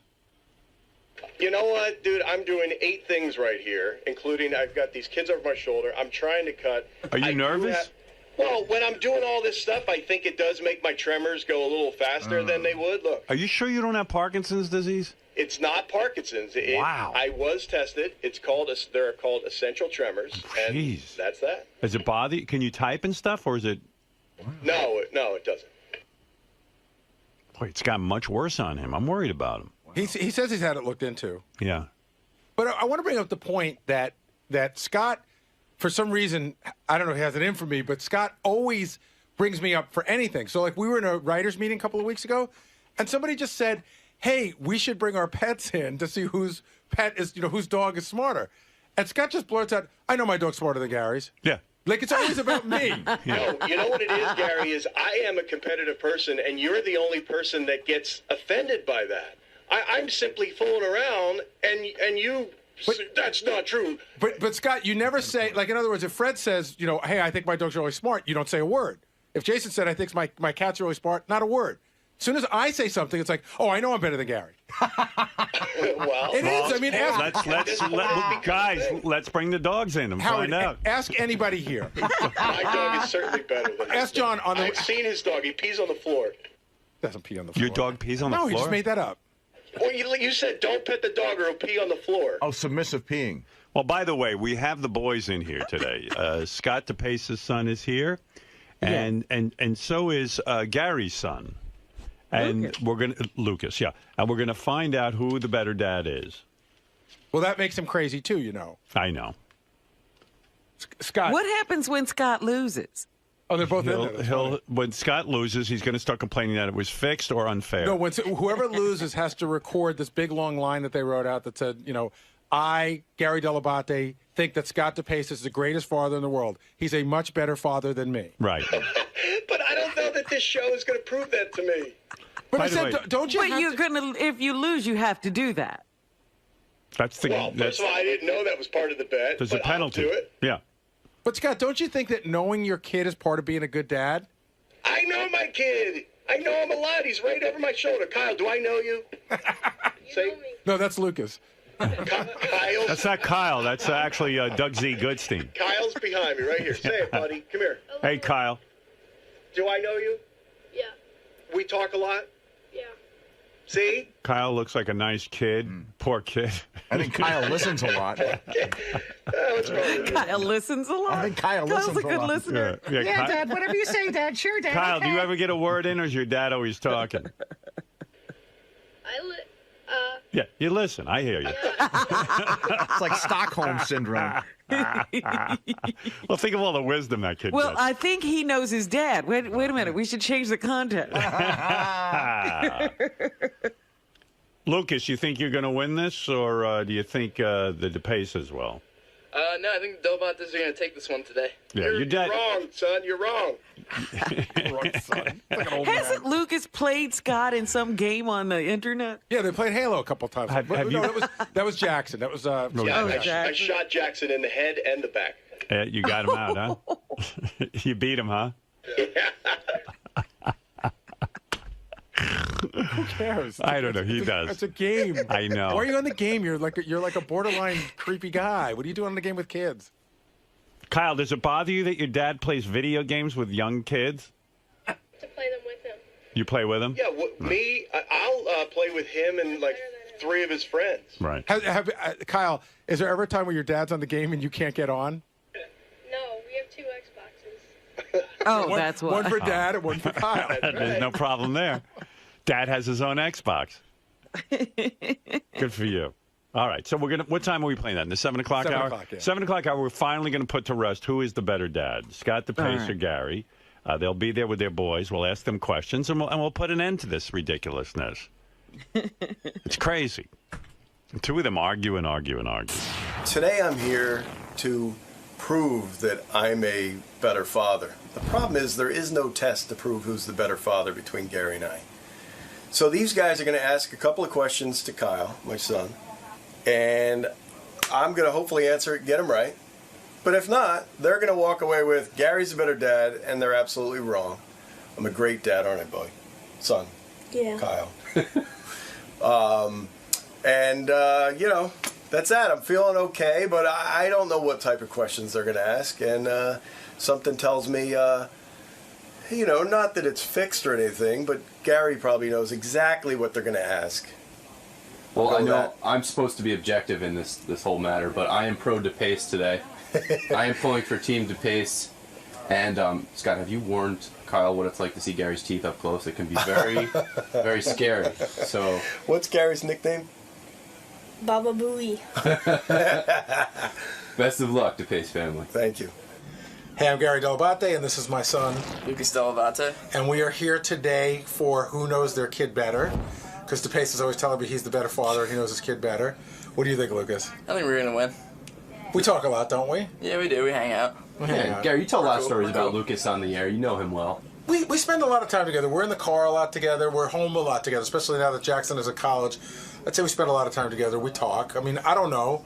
I think whenever I speak to Scott DePace, he seems to only know, you know, sports and gaming. But Lucas and I... That's true. No, we have a wide range of stuff that we do together. Yeah, I think so. I think we're going to do well. What would it mean to take down Scott DePace today? I think the bigger pressure is on me. I think I'm such a favorite that if I lose, I'm supposed to win. It doesn't matter because if we win, it's got to go, well, that doesn't make Gary the better father. It just means he knows these stupid questions. He'll always have an out. All right, listen, we had to settle this one way or another. Gary and Scott DePace, for some reason, are always arguing with each other. I would like to say, by the way, I say something and then he argues with me. Right. No. A perfect example of how this happened.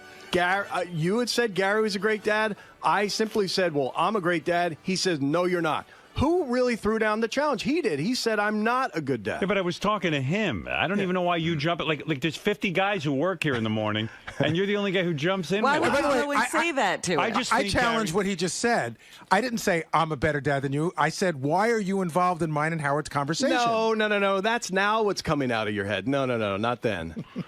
Kyle, as Scott's son, does your dad argue a lot around the house? Is he always involved in discussions? He argues with my brother. He doesn't like to watch movies. Right.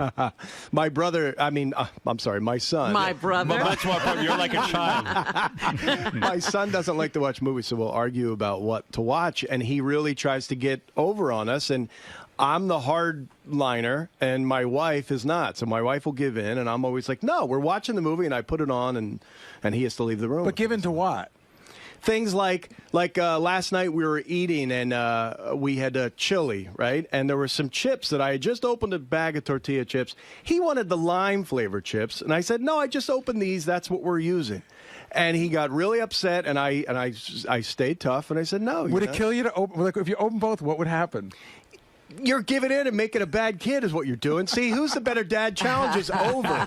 Challenge is over. I win. But maybe you have to pick your fights. Like maybe it wouldn't have been so horrible to pick lime because he's a human being too, and maybe he wanted lime chips. But he always does this. So what he did, he started whining, right? He started going, I go, stop the whining. I ridicule him a little bit, right? You ridicule him a little bit. That's all the child psychologists say ridicule first, yes. Because I'm tired of the whining. Right. And then my wife, thankfully this time, said, yeah, Derek, no whining, right? And then what did he say to that? He said, well, sometimes it works.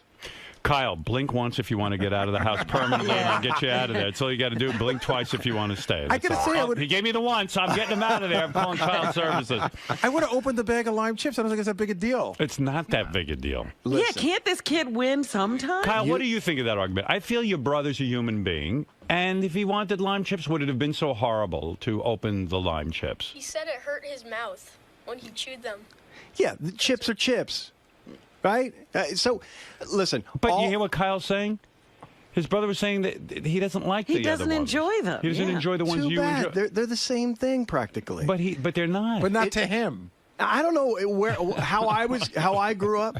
I mean, so how you grew up is the best way to grow up? But listen, opening a bag of chips, you needed permission to do that. Well, maybe in your house it could be different. Well, I don't make them. Do you ever have a chip preference? Do you like some chips better than others?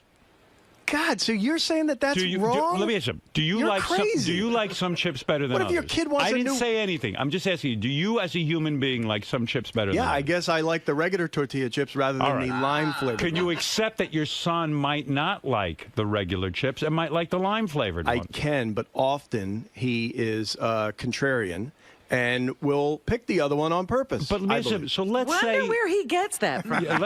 Not from me. Let's say he wanted lime chips. And you say, you know what, we're having a nice night. We're all sitting around together. My son prefers lime chips. I'm going to absolutely let him have what he prefers. Kyle, would that have been so terrible? I guarantee... What? Get on the phone right now. I'm a child psychologist. I guarantee you they'll say, I'm right and you guys are wrong. Because you made a decision and he has to listen to it? Do you give in to everything your child Not wants? everything, but that might be a reasonable thing. If my child wanted to jump off a bridge, I might not give in to that. I think what Robin was saying is if you're going to fight that fight, maybe chips isn't the place to fight it. And why fight where that does fight? It end? What did the kid learn from that? He learned that we're in charge and he's not. Oh, great. So that's how he's supposed to live the rest of his life. No, And so until how he's does he- 18. He's in my house. But how is he going to learn to fly on his own if everything is your way? Does he ever? That's not going to teach independence. No. You don't think so? No. Okay. Having him go out and rake some leaves, So in other that'll words- teach him independence. No, that'll teach him slavery. Yeah. Kyle. Lucas, have you ever done yard work? Yeah, I do it like every now and then with the leaf blower. With the leaf blower? How about you cut the lawn? No, we don't. We have people to do that. See, Kyle, you call me whenever you want chips, and I'll send over a package well, of listen, what you like. it's already bad because Kyle doesn't eat. He won't eat the chili. He won't eat a lot of things. So last night we had to make Artie those mini hot dogs for him. Okay. And it's like, By the way, do you guys eat anything healthy over at your house? Mini hot dogs and chips. And chili kids, and mini hot chips. dogs are Mini good. mini hot dog is the worst thing for the kid. If you wanted to teach him Mini something, hot- mini hot dog. Oh, let's all By have, the way, have fish and vegetables. no, like Howard I'm was. not saying that, but I'm just saying the choices are unbelievable. Chips and And they're fighting over them. they're fighting over it. And if not that, it was Elio's Pizza. Oh my God, Kyle. So your dad gave in and let you have hot dogs last night. Is that true? Yeah. Yeah. Good for you. I tell you, you're a lucky kid. Finally, you got to eat something you want. Well, tell me about these microphones. Where's Scott DePace? Because I'm feeling Scott Salem. Yeah, I don't. Scott Salem. I feel like Kyle's microphone isn't on. I do too, but it is. I have it on, but I feel like It's I'm barely very hearing. low. Yeah. Oh, there's Scott. He's eating. Okay. Don't rush. You didn't hear that? You can't hear Kyle? What? What is that? I'm working on it from out there. I'm just trying to figure out what the problem is. You're eating and working on it out there. Yeah, okay. Take a bite. Think about it. I'm eating Scott, I got to ask you chips. something. Do you ever listen to the radio and go, gee, something's wrong, maybe I'll come in? What? Of course I did. Yeah. I mean, do you ever, kind of respond to the sound of the show and feel responsible? Well, let me hear. Now say something, Kyle. Hello. No. Hello. Tell him what you did this weekend. Played baseball. Go ahead. Tell him about your game. I was pitching. Got a All couple right, it's better. strikeouts. What'd you do, Scott? You hit a button. So Yeah, I think he turns it on. I think he turned on the. I don't think the mic was on, was it? No, it was on. It was on. But what'd you do? I'm curious. One channel's bad, so I just took one channel out and used the good channel. I got rid of the bad channel. Okay, thanks. Go back and finish your breakfast. I don't want to interrupt. Jesus Christ. You know, you can barely hear the kid. You'd think he'd come in. Why do they bother me with It's not sound? important to hear the kids. I mean, there's another kid in there, isn't he? Just listen to him. I mean, this is crazy. He can answer for the What's both going on of them. around here? Lucas, have you ever seen anything? No, I mean I've never seen I someone can be hear lazy one like kid that. fine. Lucas, you want to know why? Lucas, you want to know why this happens to me? I'm too nice. I keep everybody around. They're Even not if- going to Maybe win you should have been anyway. raised by Scott. Exactly. I would have this place in shape in order. You know how many times these mics were tested before we started the segment? I mean, probably 100, right? 10? I would assume so. Not to mention, Howard, my headset is cutting in and out, and it's distracting me. Right. Yeah, mine is too. I got to go back in there again. My headset's okay. What am I going to do? Now they're going to make me interrupt my breakfast again. My oatmeal's going to get cold. What else is wrong? Everything's wrong. Why don't you concentrate on the positive?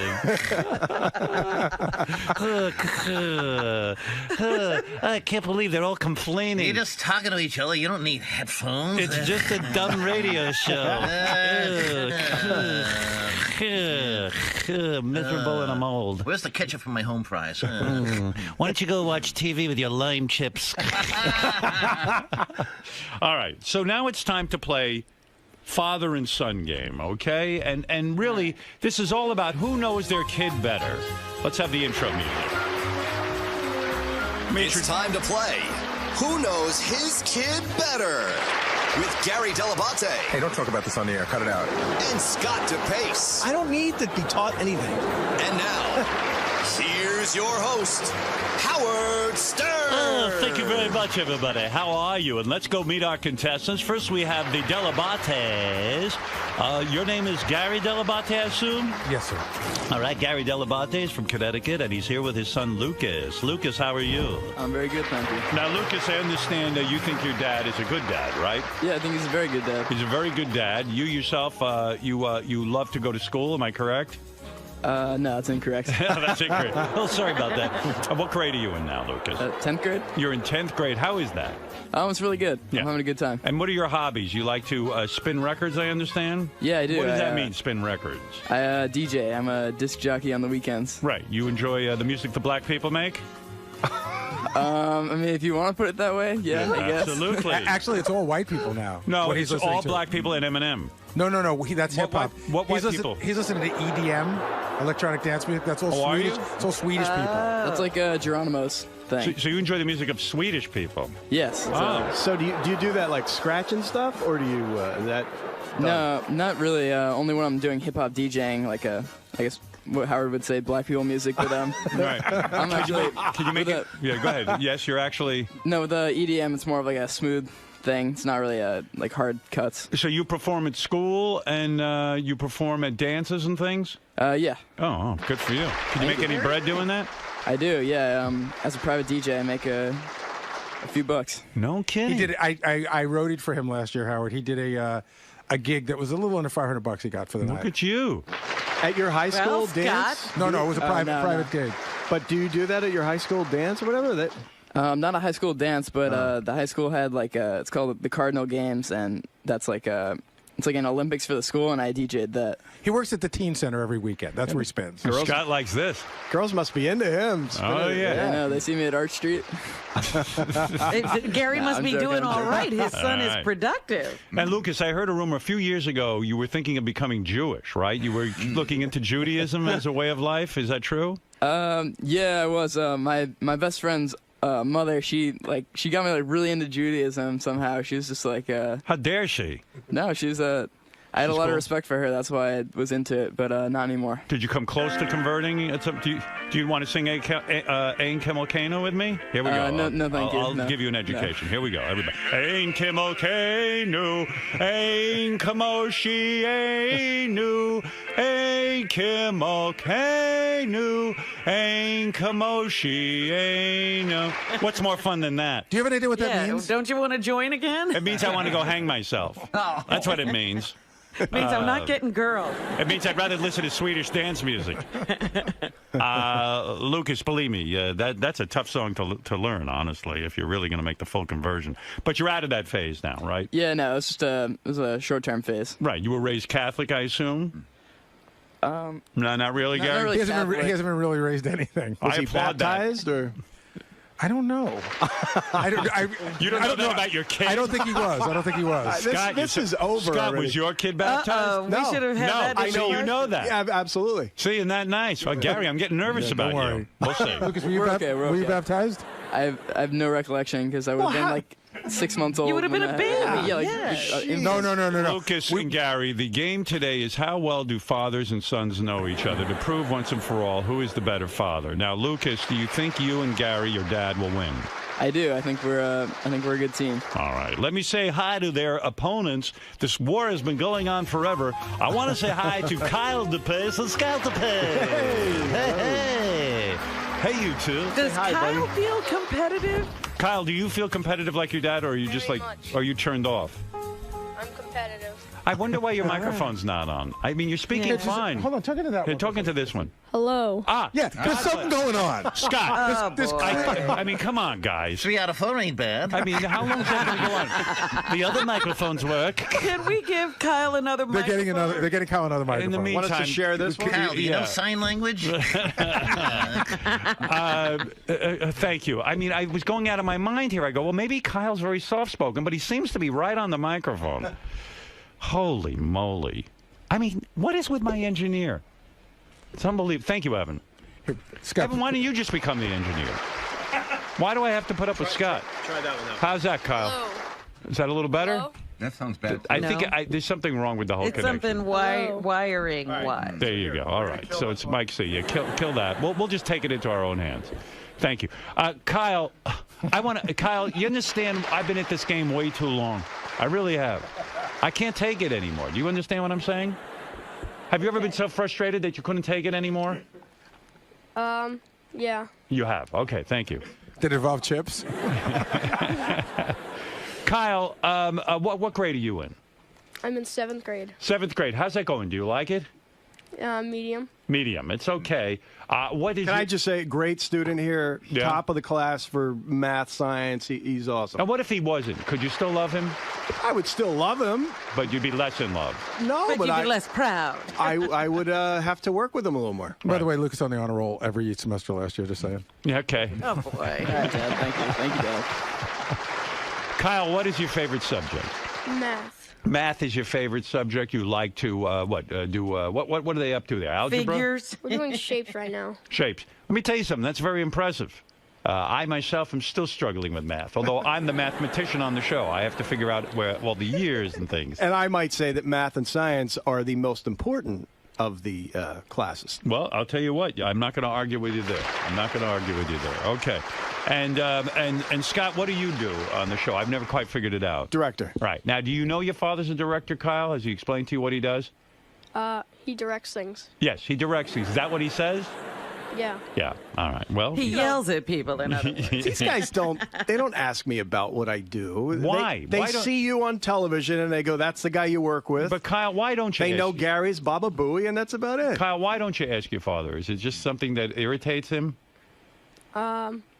He makes these really long answers that I don't like to listen to. Join the club. All right. Well, I'm with you there. I'll tell you that. Now, do a lot of fans approach your dad? I would imagine they do because he's such a popular figure on the show. Do they approach him? I've never seen it. Never once. I get it, I guess, about once or twice a year. I'll be out at a bar Someone and will someone will recognize me. Yeah, that's I'm surprised. it. Yeah, it was more before. But. Lucas, what about your dad? Is he constantly harassed by his fans?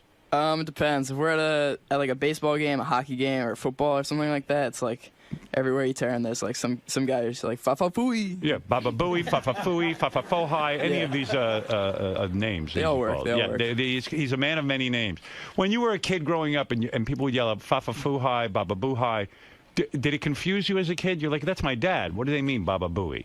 I had no idea what they were saying to my dad. Right. And your dad to this day still does not let you listen to the show. Am I correct? No, I feel like if I was anybody other than his son, I'd probably be allowed, but...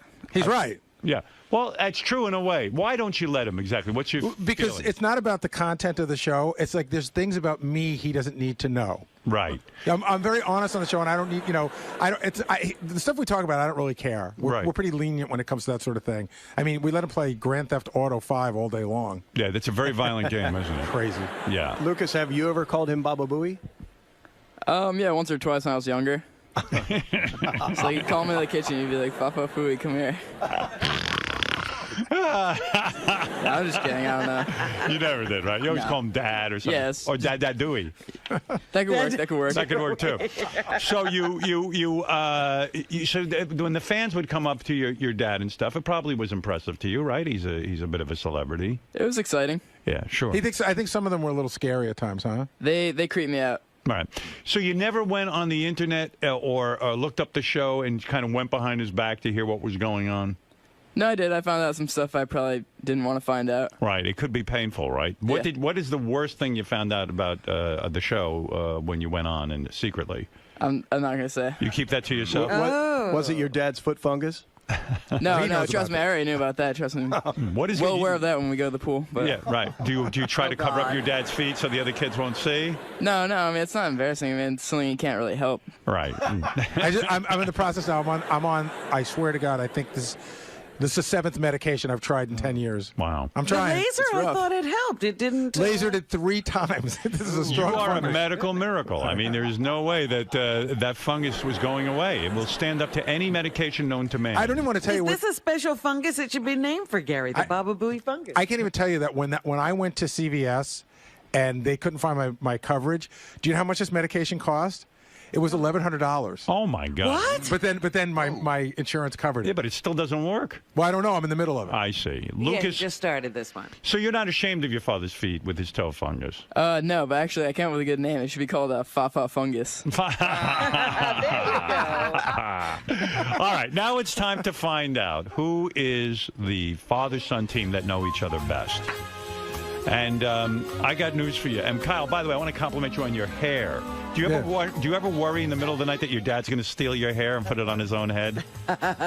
Some nights more than others. Right. Yeah. I was surprised that DePace lets his son have long hair. It didn't seem like something that Scott would be into. Scott, how come you allow Kyle his I'll be own honest choices with you. hair? Both kids, I'm not happy with either of their hair, to be honest. Derek, right? the younger one, has a buzz cut. Right. And I think he looks, I don't know, I think he Too looks severe? better with hair. Right. And then Kyle's is too long. His baseball hat, it looks kind of silly, and his baseball hat falls off all the time. Why? But yet you tolerate his long hair. You let him make Yeah. his own decision. Yeah, no. All right, that's a good sign. I mean, maybe when it Thank comes to you, chips, Scott. you don't allow them. They're like the Taliban. But with the hair, you let him grow it out. And besides, I've told him 1,000 times that someday he's got this to look forward to. Not necessarily. Oh, no. I'm going to tell you something, Why Kyle. do you torture him?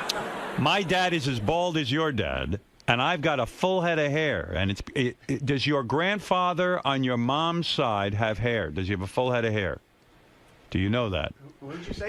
Your wife's father, does he have a full head of hair? Yes. Kyle will have all his hair. But, he's got very different hair. It's very I curly don't care. and... Kyle, you're going to keep your hair. Did you hear what I just Okay. said? How's that for good news? That's good news. So just shake it at your dad every once in a while. Taunt him with it. I tell you, the younger one does. He does. Nightly, he'll say something at the dinner table. I remember when you had hair. I remember I met you had some hair. This job killed it. Yeah, This job you took it just all. burned it right off. Yeah. All right, now it's time to play the game. I'm going to ask Gary Delabate and Scott DePace to leave the room while I give their sons various questions. Kyle So this and is a matching Lucas. game. It's a matching game. It's like the Newlywed Game, except with fathers and sons. All right, here we go. This is exciting, boys. Lucas, Kyle, I'm going to ask you a series of questions. Give me the answer that you can best come up with, okay? No pressure, boys. All right, here We're we finally go. going to find out who's the better dad. We're going to finally find out, Robin, who's the better dad. Or did you just say that? All right, here we go. All right, Lucas, are you ready? Yes. All right, Kyle, are you ready? All right. Lucas, what is your favorite band? It's not a band. It's more of an artist, but Dead Mouse. Dead Mouse, okay. Kyle, what about you? I have no clue. What is your favorite Don't like music? band, music or something? I Yours. usually go by like the song, but I'll go Katy Perry. Katy Perry, okay. All right, there you go. All right, Lucas, what is your favorite holiday? It's tough. I'd say probably Halloween. Halloween. Why is that? No, it's just like a fun time of year. I like the fall. Not Yom Kippur? You like dressing up and all No. that? As a Jew, you would think you would want that. All right, okay. So you say Halloween. All right, Kyle, what is your favorite holiday? Christmas. Christmas. You get a lot of gifts. Okay. All right, Lucas, which one of your father's habits annoy you the most? Maybe just like when he farts randomly out in the open. Randomly farts. Really? Yeah. It's disgusting. I can. Does that? Just like sometimes I don't know. Ugh. When has he done that? What's been going on? I mean, it's not like ridiculous, but I mean, like every now and then it'll just. Does he ever duty his pants? No. No. All right. Kyle, how would you answer that question? Which one of your dad's habits annoy you the most? I'd have to go with the same thing. The farting. Farts a lot. He farts a lot. And you try to be civilized and keep him in, right? Blames it on the dog. He does, but it's him. Blames it on the dog. Does he do that when your friends are around? All the time. Oh, my goodness. I'm very sorry for you. For both of you. My dad doesn't do it when my friends are around. He's Civilized. He's slightly more careful. All right. Okay, here we go. Lucas, who is your favorite family member? Your favorite family member? Probably my mom. Your mom. Okay. Kyle, who is your favorite family? My dad. Your dad. It's interesting. What's your mom going to say? Hey, she's not here. All right. Okay. Lucas, what is the name of your best friend? Damien. Damien. Kyle, what is the name of your best friend? Elijah. Elijah. Okay. Okay, Lucas, what do you want to be when you grow up? I'd like to be a DJ. A DJ, okay. Kyle, what would you like to be? I have no clue. You got to give me something to go with. What are you leaning toward right now? A baseball player. Say that again? A baseball player. A baseball player. Good answer. Okay, here we go. Lucas, what's the last thing you got in trouble for? Like the last big thing I got in trouble for? You know, something you got in trouble for. You got to think about what your dad might answer. Right. Go for it. All right. The biggest thing I ever got in trouble for was I left the house one night at like midnight to go hang out with some friends. Whoa! My dad, he got so mad. He'll remember that one. All right. Kyle, what did you do? Last bad thing you did that you got in trouble for? Ate the wrong chips?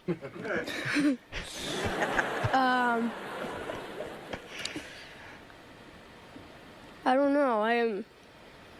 Must have done something wrong. You seem like a good kid, but you must have done something. Yeah, but you never. You can't be perfect. Perfect, are you? I'm perfect. You're perfect. You never Yeah. get in trouble. Yep. All right. Okay. I'll leave it at that. And that will conclude the questions. I think that's enough to determine which dad knows his son the best. Do you boys agree? Yeah, I agree. All right, gentlemen, take a seat, and we're going to settle this thing once and for all. Gary and Scott have been going at each other about who the better father is. Let's find out. Put your cards down, boys. When I ask you a question, you'll flip over the top card. Okay, guys? You understand? Yes. Kyle, no, we know you do. Kyle and Lucas, you understand? In other words, keep those on your lap, flat on your lap, and then when I ask you to reveal a card, you'll take the one from the top. Okay, Kyle? Okay, Lucas? Mm-hmm. All right, boys. All right. Gary, I'll go to you first. We said to Lucas, what is your favorite band? Not yours, your son's. What is your son's favorite band? What did he say? Deadmau5. Hold up the card, Lucas. Deadmau5 it is. That's 1 point on the board. All right, let's go to Scott DePace. What is your son's favorite artist or band? Oh, shite. We actually went through this. And you rehearsed and you still don't know. Well, listen, here's the thing. Just answer the question. Don't give me an explanation. I know he listens to Hits One all the time. He likes that type of music. I'm going to go with Katy Perry. Katy Perry is correct. Oh. Wow.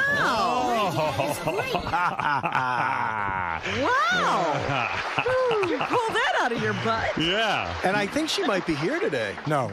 She's here Friday. She's not in New York any Monday, Tuesday, Wednesday through the end of the year. Is that true? Why That's what doesn't they she say. want to do our show? She did our show. I don't know that she doesn't. They just told me she's not in town on any of the days we're on. All right. Well, we'll badmouth her then, okay? What the hell? Yeah, because that's the craziest excuse I've ever heard. I wonder if she's mad at us because we've had Russell on so many times. Who knows? All right. Here we go, boys and gentlemen. We're here. We're playing the Who Knows Their Kid Better game. All right, Gary. I'm sorry, Scott. We said to your son, what is your favorite holiday? What did he say?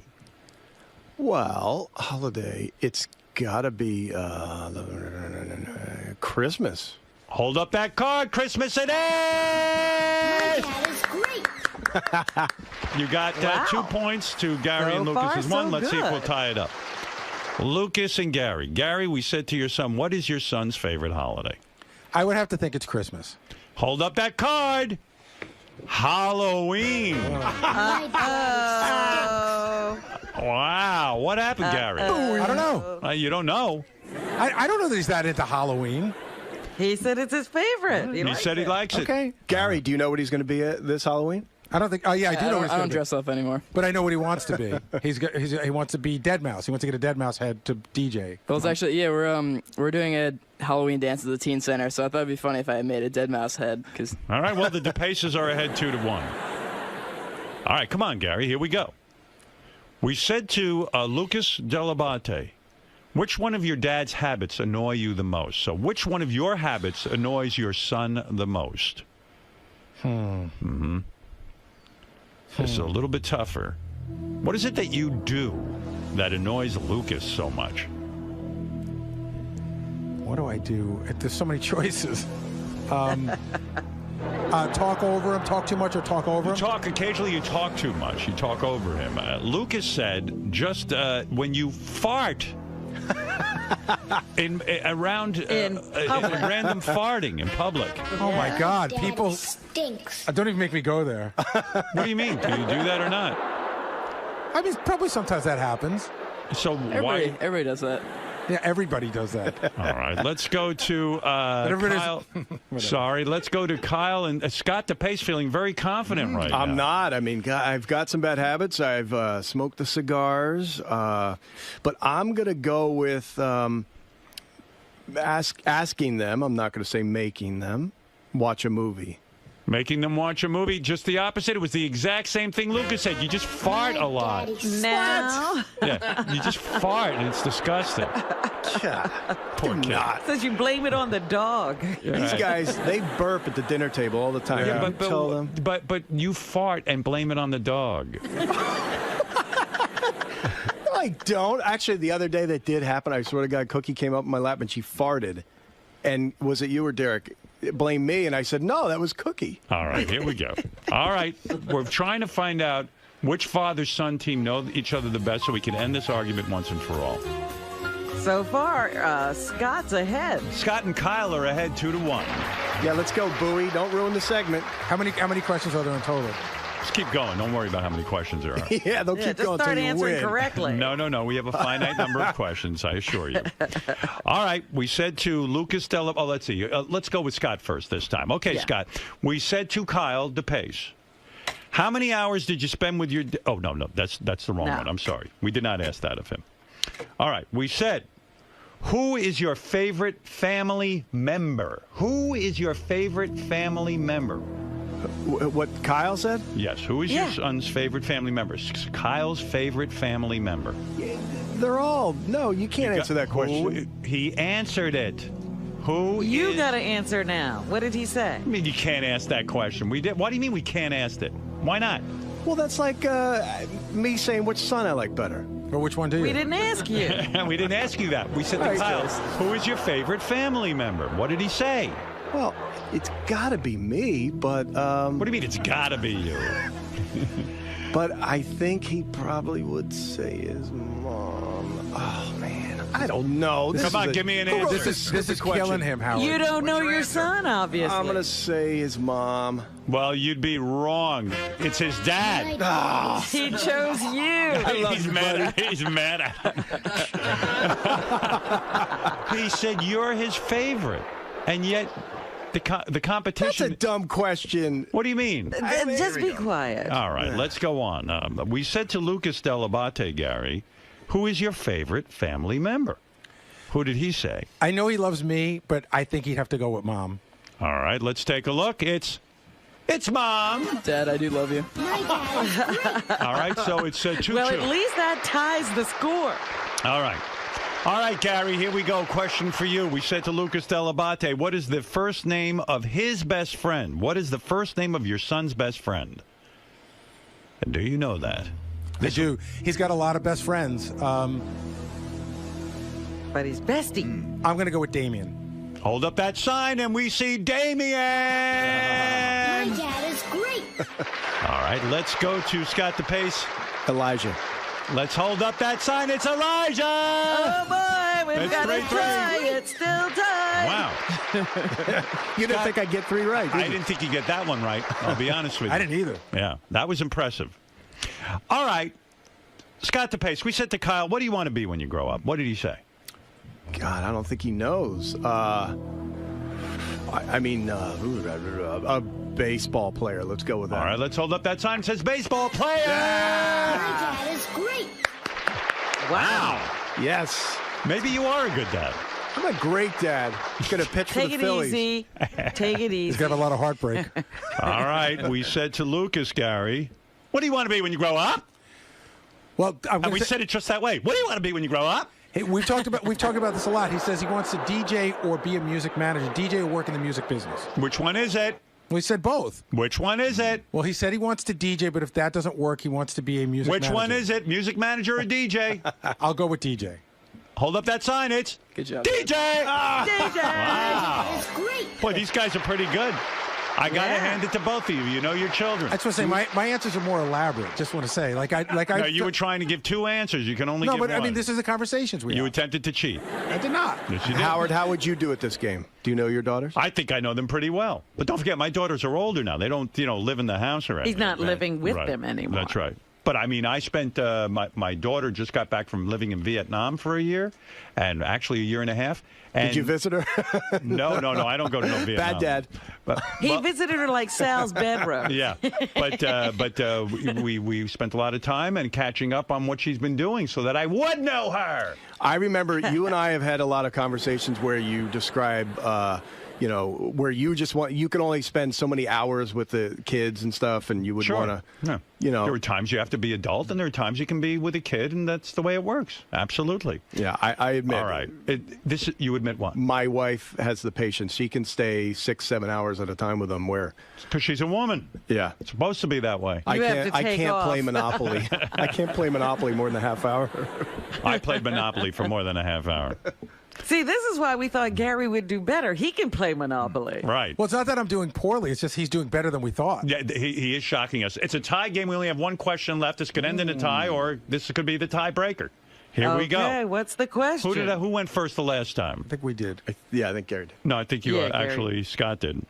What was the question? The question was, what does your son want to be when he grows up? They went first. They went first. Okay, so here you go, Gary. Okay. You go first. We said to Lucas Delabate, what's the last thing you got in trouble for? The last thing. Hold on a second.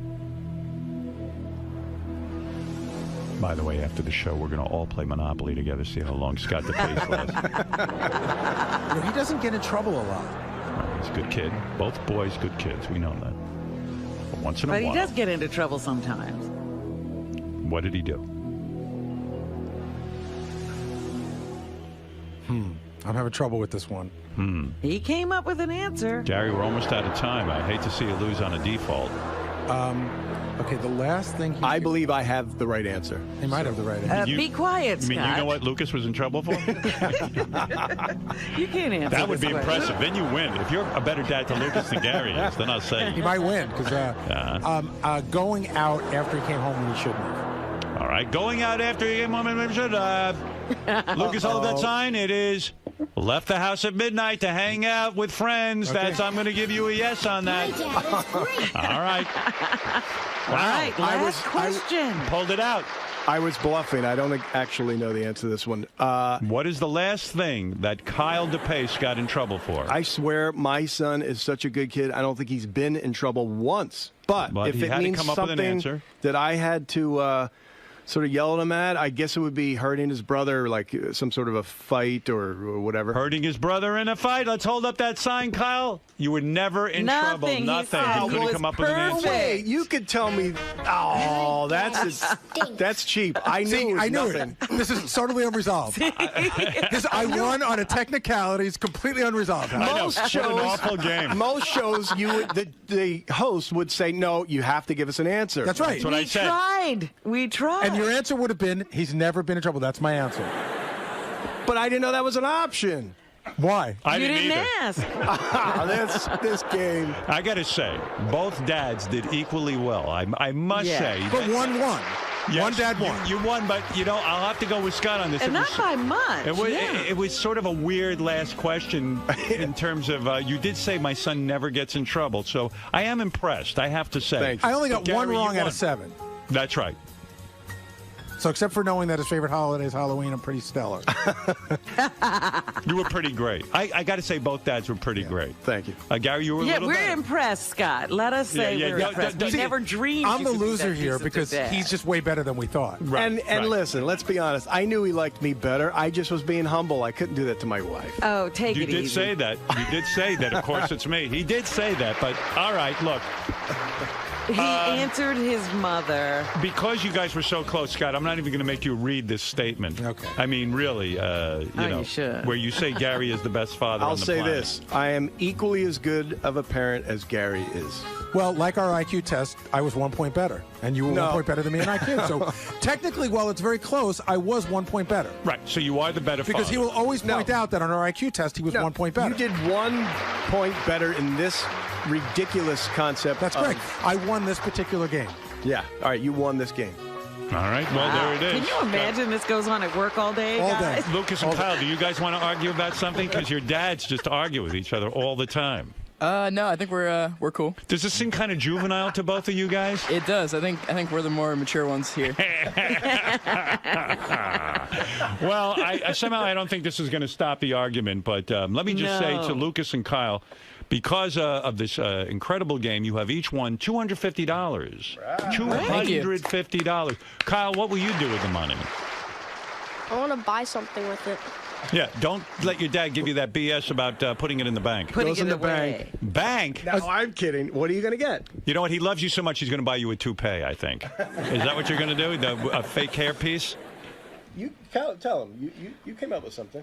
Well, I don't know if I want it still. What do you want? Tell me what you want. I want something like a laptop or something. A laptop? What's wrong with that? That's perfectly reasonable. Now go find one for $250. Exactly. That's the You tough can actually. Google Chrome. A Google Chrome is $250? Yep. No kidding.